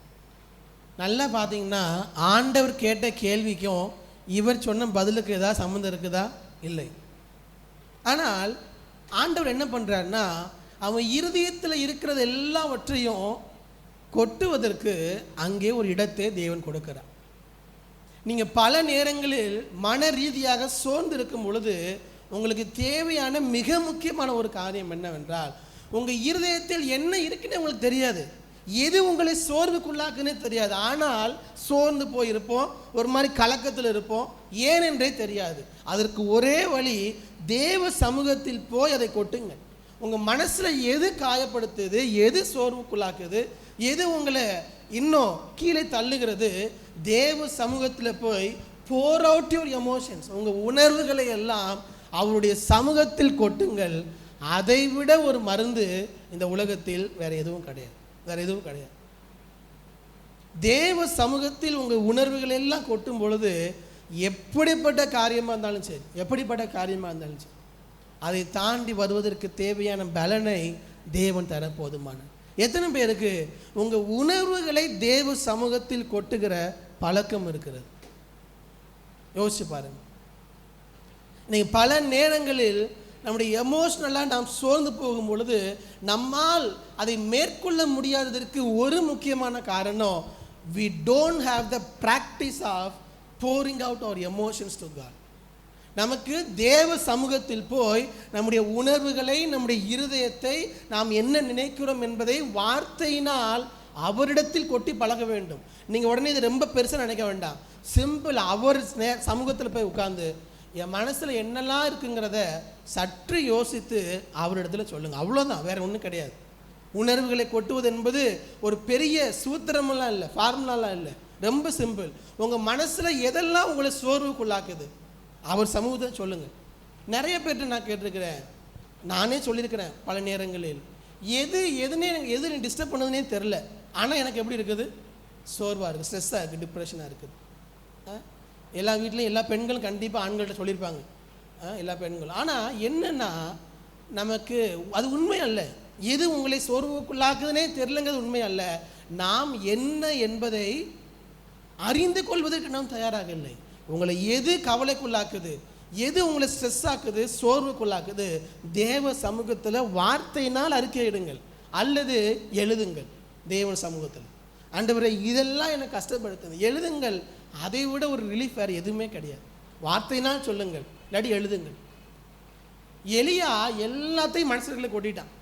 இப்படி எப்படி நடந்துச்சு, இது எனக்கு ஒன்றுமே முடியல, எல்லாரையும் கொண்டுட்டாங்க, என்னையும் கொல்ல வராங்க.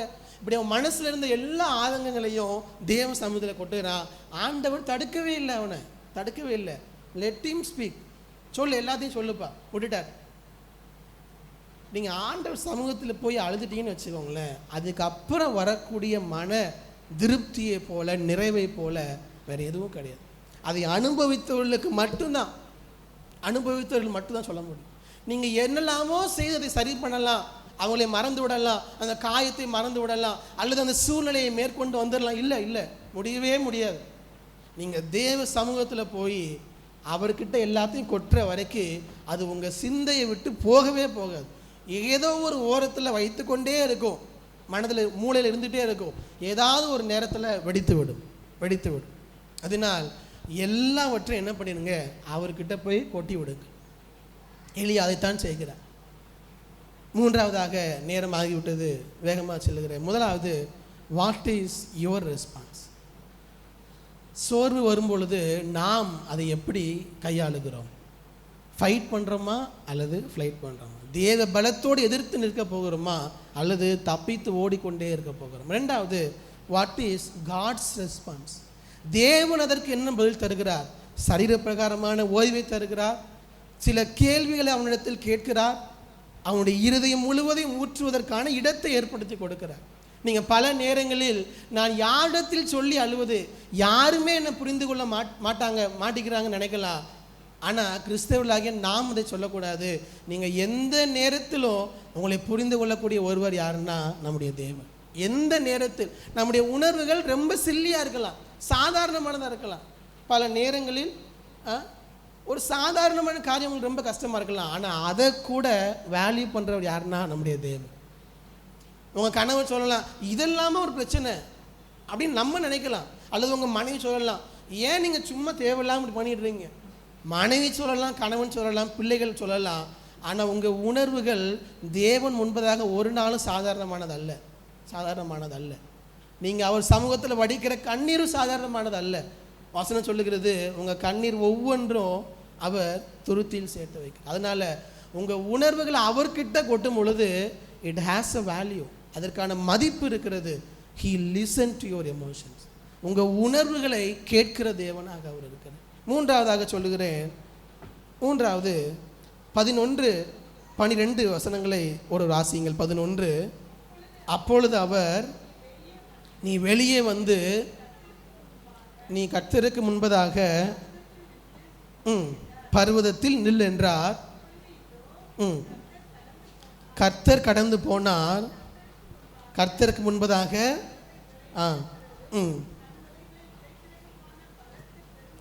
முதலாவது பலத்த பெருங்காற்று உண்டாகிறது, கர்த்தர் அதிலே இல்லை.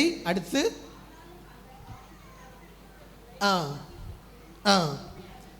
ரெண்டாவது பூமி எதிர்ச்சி உண்டாகிறது, பூமி எதிர்ச்சியிலும் கர்த்தர் இல்லை.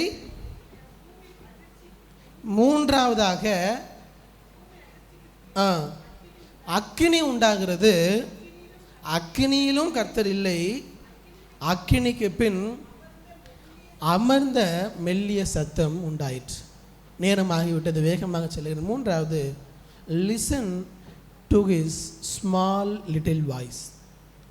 தேவனுடைய அந்த மெல்லிய சத்தத்தை கேட்பதற்கு நீங்கள் இடம் கொடுங்கள் போதும்.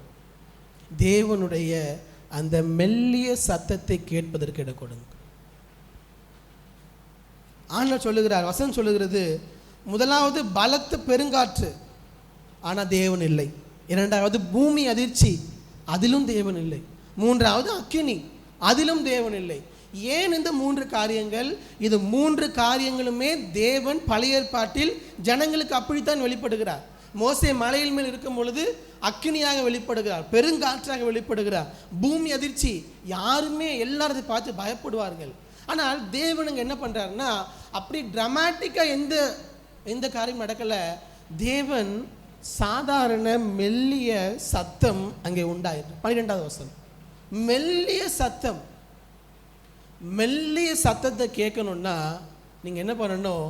அவங்க கிட்ட போய் என்ன பண்ணணும்? காதை பக்கத்தில் வச்சாதான் அவங்க அமைதியாக சொல்கிற அந்த சத்தத்தை நம்மால் கேட்க முடியும். இந்த சோர்வின் நேரத்தில் நாம் சோர்ந்து போயிருக்கும் போது செய்ய வேண்டிய 3வது மிக முக்கியமான ஒரு காரியம், அவருடைய மெல்லிய சத்தத்தை கேட்கிறோமா? Are you hearing that small little voice, that whisper? அந்த சின்ன சத்தம், தேவன் பேசுகிற அந்த சின்ன சத்தம். ஆனால் எனக்கு ரொம்ப கஷ்டமான ஒரு சூழ்நிலைன்னா, இன்றைக்கு இருக்கிற இந்த உலகத்தில் தேவனுடைய மெல்லிய சத்தத்தை கேட்பதற்கு லாட் ஆஃப் டிஸ்ட்ராக்ஷன்ஸ், பல விதமான டிஸ்ட்ராக்ஷன்ஸ், பல விதமான சுற்றி பல சூழ்நிலைகள். தேவன் ஏன் அவனை ஒரே மலை கூட்டிகிட்டு போனான்னு நினச்சிங்க? ஃபஸ்ட்டு எல்லாரோடு இருக்கிறான், அடுத்த வேலைக்காரனை கூட்டிகிட்டு ஒரு இடத்துக்கு வரான், அங்கே வேலைக்காரனையும் ஆண்டவர் கட் பண்ணுறாரு, தனியாக சுரச்செடியின் கீழே இருக்கிறான். அடுத்து அங்கேருந்து 40 நாள் ஒரே மலை உச்சிக்கு ஆண்டவர் கொண்டு போகிறார். ஏன்? சுற்றி எந்த டிஸ்ட்ராக்ஷனும் அவனுக்கு இருக்கக்கூடாது, அவன் என்னுடைய சத்தத்தை மட்டும் கேட்கணும். ஏன்னா சுற்றி இருக்கிற வார்த்தைகளும் சுற்றி இருக்கிற சத்தங்களும் உங்களை திருப்பி திருப்பி திருப்பி குழப்பிக்கொண்டே இருக்கும். நான் நேற்று நான் தியானிக்கும் பொழுது பல நேரங்களில் நம்ம ஃபோனை போல நம்மளை டிஸ்ட்ராக்ட் பண்ணுறது வேறு எதுவுமே இல்லை. பல நேரங்களில் நம்ம கை சும்மாவே இருக்க மாட்டேங்குது. யோசிச்சு பாருங்க, ஏதாவது ஃபோனில் பார்த்துட்டே இருக்கணும், அதில் எந்த பயனும் இல்லை. ஆனால் நம்முடைய மனது எப்படி மாறிடுச்சுன்னா, அதை பார்த்து கொண்டே இருக்கணும். அவங்களுடைய பிளானே அதுதான், நம்ம எப்படியாவது திருப்பி ஃபோனை பார்த்துட்டே இருக்கணும். ரீல்ஸோ ஷார்ட்ஸோ ஏதோ ஒன்று பார்த்துட்டே இருக்கணும். அதுலேயும் குறிப்பாக ரீல்ஸ் ஷார்ட்ஸ் பார்க்குறதை போல நம்முடைய சிந்தையை கீழே கொண்டு போகிறது வேறு எதுவுமே கிடையாது. அது நம்முடைய சிந்தையை, நம்முடைய மூளையை முடக்கி விடுமா, சிந்திக்க முடியாதபடிக்கு, இன்னும் ஆழமாக யோசிக்க முடியாதபடிக்கு நம்முடைய மூளையை முடக்கி விடுமா. இன்னைக்கு அடுத்த சந்ததியை நம்ம ரொம்ப கவனமாக இருக்கணும். பிள்ளைகள் இடத்தில் நம்ம சின்ன வயசுலேயே சாப்பிட மாட்டேங்கிறோம், என்ன கொடுத்துட்றோம்? ரீல்ஸை போட்டு பார்க்க வச்சிடுறோம். இல்லை, உங்கள் பிள்ளைங்க உங்களை வெறுத்தாலும் பரவாயில்ல, கொஞ்ச நாளைக்கு வளருகிற வரைக்கும் இந்த ரீல்ஸ் ஷார்ட்ஸ் பார்க்குறது அவங்களால எதையுமே யோசிக்கக்கூடிய திறனே இல்லாமல் போயிடும். ஏன்னா என்னாலே நான் அதை பார்க்க முடிகிறது. இந்த ஃபோன் அதிகமாக வந்ததுக்கு அப்புறம் முன்பு நம்முடைய சிந்தனை திறனுக்கு அடுத்துள்ள டிஃப்ரென்ஸை என்னால் பார்க்க முடிகிறது. ஏன்னா நான் அந்த காலத்துலேயும் பார்த்துருக்கேன், இப்போவும் நான் வாழ்ந்து கொண்டு இருக்கேன், என்னால் பார்க்க முடிகிறது. அதனால் இந்த ஃபோனை போல டிஸ்ட்ராக்ஷன் இந்த உலகத்தில் உங்களுக்கு எதுவுமே இல்லை. நீங்கள் சோர்ந்து போயிருக்கிறீங்களா? நீங்கள் எதை கேட்குறீங்களோ இல்லையோ, நான் சொல்கிற ஒன்றை கேளுங்க. தயவு செய்து ஃபோனை மட்டும் சுவிட்ச் ஆஃப் பண்ணி வச்சுருங்க, டிவியை ஆஃப் பண்ணி போட்டுருங்க, வேறு எதுவுமே வேண்டாம். நீங்கள் ஆட்டோமேட்டிக்காக தேவனிடத்தில் போவீங்க, அவர் சத்தத்தை கேட்க முடியும். வேறு எதுவுமே நீங்கள் செய்ய வேண்டாம், ஃபோனை சுவிட்ச் ஆஃப் பண்ணி போடுங்க. பல நேரங்கள் இந்த ஃபோனை பார்த்து நம்ம மைண்ட் என்ன ஆகுன்னா, வேறு எந்த காரியத்தையும் செய்ய முடியாது. எனக்கு இந்த எக்ஸ்பீரியன்ஸ் இருக்குது. அப்போ உடனே நம்ம என்ன பண்ணணும் அப்படின்னா, அதை யோசிக்கணும், என்ன செஞ்சிட்ருக்கிறேன் நான். ஆண்டவர் அந்த மெல்லிய சத்தத்தை கேட்கணுன்னா எல்லா டிஸ்ட்ராக்ஷனையும் தாண்டி வந்தால் மட்டும்தான் அவருடைய மெல்லிய சத்தத்தை கேட்க முடியும். ஆண்டவர் பெருங்காற்றில் பேசும்போது எல்லாரும் கேட்டுடலாம், பூமி அதிர்ச்சி எல்லாரும் பார்த்துடலாம், அக்கினி எல்லாரும் பார்த்துடலாம். ஆனால் மெல்லிய சத்தத்தை யார் இது எல்லாவற்றையும் தாண்டி அவர் கிட்ட வந்து இருக்கிறாங்களோ அவங்க மட்டும்தான் அவர் சத்தத்தை கேட்க முடியும். அந்த மெல்லிய சத்தத்தை, இந்த உலகத்தில் உள்ள எல்லா டிஸ்ட்ராக்ஷனையும் தாண்டி அவர் சமூகத்தில் எல்லாவற்றையும் விட்டு அமர்ந்திருக்க தேவன் நமக்கு கிருபை தருவாராக. தயவு செய்து நான் விரும்புகிறதெல்லாம், நான் இப்போ அடிக்கடி ப்ராக்டிஸ் பண்ணிகிட்டு இருக்கிறேன், ஒரு நாள் ஃபோன் இல்லாமல் இருந்து பாருங்கள். ஒரு நாள் ஃபோன் இல்லாமல், இந்த சென்ஸ் நெட் இல்லாமல், ஏன்னா ஃபோனில் வேறு எதுவுமே நம்ம பார்க்குறதில்ல, ஆன்லைன் தான். நெட்டு இல்லாமல் ஒரு நாள் இருந்து பாருங்கள், இன்டர்நெட் இல்லாமல், சோஷியல் மீடியா இல்லாமல். அப்பொழுது தான் தெரியும் எந்த அளவுக்கு அது நம்மை அடிமைப்படுத்தி வைத்திருக்கிறது என்று. டிவி இல்லாமல் ஒரு நாள் இருந்து பாருங்க. ஏன்னா இந்த ஃபோன் இல்லாமல் ஒரு நாள் உங்களால் சகஜமாக வாழ முடியுதுன்னா நீங்கள் அதற்கு அடிமையாக இல்லை. இல்லை அதால் இல்லாமல் என்னால் இருக்க முடியலன்னா தேவ சத்தத்தை கேட்பது மிக மிக அரிதான காரியம். ஏனென்றால் நீங்கள் எதற்கு அடிமையாக இருக்கிறீர்களோ அதனுடைய சத்தத்தை தான் கேட்க முடியும். ஆண்டவரே நான் உங்கள் அடிமைன்னு அவர்கிட்ட நம்ம அர்ப்பணித்தால் அவர் சத்தத்தை கேட்க முடியும். இல்லை இந்த உலகம்தான் எனக்கு அப்படின்னு இதுக்கு அடிமையாக இருந்தேன்னா இந்த சத்தத்தை தான் கேட்போம். நோட்டிஃபிகேஷன் வருதோ இல்லையோ திருப்பி ஃபோன் எடுத்து பார்த்துட்டே இருப்போம். இல்லை, சுற்றி இருக்கிற எல்லா சத்தத்தையும் கொஞ்சம் வச்சுட்டு ஒரு 2 மணி நேரம், ஒரு 4 மணி நேரம், ஒரு 6 மணி நேரம், ஒரு நாள் இப்படி தேவ சமூகத்தில் அமர்ந்திருந்து பழகுங்கள். நான் சொல்கிறத நீங்கள் தயவு செய்து சாதாரணமாக எடுக்க வேண்டாம். ஏன்னா இன்றைக்குள்ள காலகட்டத்தில் தேவனோடு தனித்து அமர்ந்திருக்கிற பழக்கம் இல்லாதவர்கள் இந்த எமோஷ்னல் டிரான்ஸ்ஃபர்மேஷனை நம்முடைய வாழ்க்கையில் பார்க்கவே முடியாது. தேவனோடு தனித்திருக்கிற பழக்கம். பல நேரத்தில் நம்ம பாட்டு தான் கேட்குறோம், பிரசங்கம் தான் கேட்குறோம். நான் அப்படி தான் கேட்பது உண்டு. பாட்டு தான் கேட்குறோம், பிரசங்கம் தான் கேட்குறோம் நினைப்போம். இல்லை, எந்த சத்தமும் வேண்டாம், எதுவுமே வேண்டாம். நான் எப்போதுமே சண்டே மார்னிங் எழுந்த உடனே நம்ம யூடியூப்பில் நம்ம சர்வீஸ் போட்டுட்டு தான் கிளம்புவேன். இன்றைக்கி இன்டென்ஷனலாக ஃபோனில் எதுவுமே போடக்கூடாதுன்னு எல்லாத்தையும் ஆஃப் பண்ணி வச்சுட்டு தான் கிளம்புனேன். That is something different. தேவன் அப்போ தான் அவருடைய மெல்லிய சத்தத்திற்கு நாம் இடம் கொடுக்க முடியும். நீங்கள் எல்லோரும் எப்படி இருக்கிறீங்கன்னு எனக்கு தெரியாது, உங்களுக்கு தெரியும். தயவு செய்து பெருங்காற்றில் அல்ல, பூமி எதிர்ச்சியில் அல்ல, அக்கினியில் அல்ல, அந்த மெல்லிய சத்தத்தை கேட்க இடம் கொடுங்கள். தேவன் நம்மை கொண்டு பெரிய காரியங்களை செய்ய போதுமான. சொல்லி முடிக்கிற நேரம் ஆயிடுச்சு. நாம் நினைத்து கொண்டு இருக்கிறோம் இனிமேல் நான் இருந்து ஒன்றும் செய்ய போகிறதில்ல, என் வாழ்க்கை போதும் என்று எளியா நினைத்து கொண்டு இருந்தான். ஆனால் தேவன் நீ செய்ய வேண்டிய வேலை உனக்கு இருக்குது. இந்த உலகத்தில் நீங்களும் நானும் உயிரோடு இருக்கிறோன்னா நம்மை கொண்டு ஆண்டவர் செய்ய வேண்டிய காரியம் இருக்கிறது. எத்தனை பேர் விசுவாசிக்கிறீங்க? ஆமென், அல்லேலூயா. பாஸ்டர் என் பிள்ளைங்களுக்கெல்லாம் கல்யாணம் பண்ணி வைக்கணும், அதுவல்ல, அது எல்லா பெற்றோரும் செய்ய வேண்டியது. பேரன் பேத்தியெல்லாம் பார்க்கணும், அவங்களெல்லாம் வளர்க்கணும், அவங்களுக்கு கல்யாணம் ஆகணும், அப்படி போயிட்டே இருக்கும். அதில் நிற்கவே நிற்காது. ஆனால் தேவன் நம்மை வைத்திருக்கிறார் என்றால் அவருடைய நாம மகிமைக்கென்று உங்களை கொண்டு அவர் செய்ய வேண்டிய காரியம் இருக்கிறது. சபையிலும் குடும்பத்திலும் சமுதாயத்திலும் அவருடைய நாம மகிமைக்கென்று நம்மை தேவன் பயன்படுத்த ஒரு திட்டம் இருக்கிறது. அதற்கு நேராக நம்மை திருப்புவதற்கு தேவன் நமக்கு கிருபை தருவாராக. சாத்தானுடைய ஒரே வேலை தேவன் நாம மகிமைக்கென்று நீங்கள் எதையும் செய்து விடாமல் உங்களை சோர்விலேயே வைத்து காலத்தை ஓட்டிக்கொண்டே இருப்பான். அவனுக்கு பிரச்சனையே இல்லை. நீங்கள் எமோஷ்னலாக அந்த மறுரூபத்துக்குள்ளே வராமல் அதிலேயே வாழ்ந்து கொண்டு இருக்கிற வரைக்கும் அவனுக்கு எந்த பிரச்சனையும் இல்லை. நாம் அதை எப்படி எதிர்கொள்ளுகிறோம்? தேவ சமூகத்தில் போங்க, மெல்லிய சத்தத்தை கேட்பதற்கு நேரம் எடுங்க. எல்லாத்தையும் வைத்து விட்டு தேவ சமூகத்தில் அமர்ந்திருந்து ஆண்டவரே உங்களுடைய சத்தம், அந்த மெல்லிய சத்தம், அதை எளியாக கேட்கும் போது ஆண்டவர் சொல்கிறாரு, நீ என்ன பண்ணணும், நீ அடுத்து என்ன பண்ணணும், வாட் இஸ் யுவர் பர்பஸ், நீ ஏன் இந்த உலகத்தில் இருக்க, நீ செய்ய வேண்டிய வேலை இன்னும் நிறையா இருக்குதுப்பா. அப்பந்தான் அவனுக்கு புரியுது, போதும் கர்த்தாவின் ஜீவனை எடுத்துக்கொள்ளும் நான் சொன்ன தப்பு, என்னை கொண்டு தேவன் செய்ய வேண்டிய காரியம் இருக்குது. அதை புரிந்து கொள்ளுங்கள்.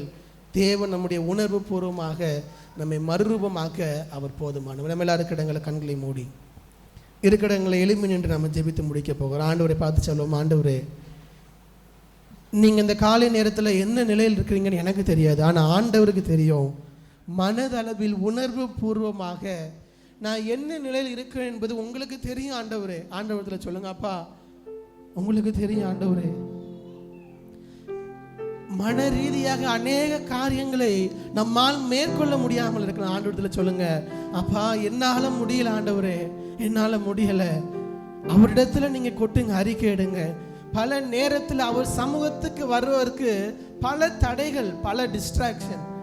ஆண்டவரத்தில் ஒரு அர்ப்பணிப்போடு இந்த ஆராதனை முடிக்க போகிற ஆண்டவரே, என் இருதயத்தில் உள்ள பல காரியங்கள், பல சோர்வுகள், பல ஸ்ட்ரெஸ், என்னை அழுத்தி கொண்டிருக்கிற பல காரியங்கள், போதும் கர்த்தாவே என் ஜீவனை எடுத்துக்கொள்ளும் என்று சொல்லக்கூடிய பல காரியங்கள் என்னால் முடியல ஆண்டவரே, நீங்க எனக்கு உதவி செய்யுங்கப்பா.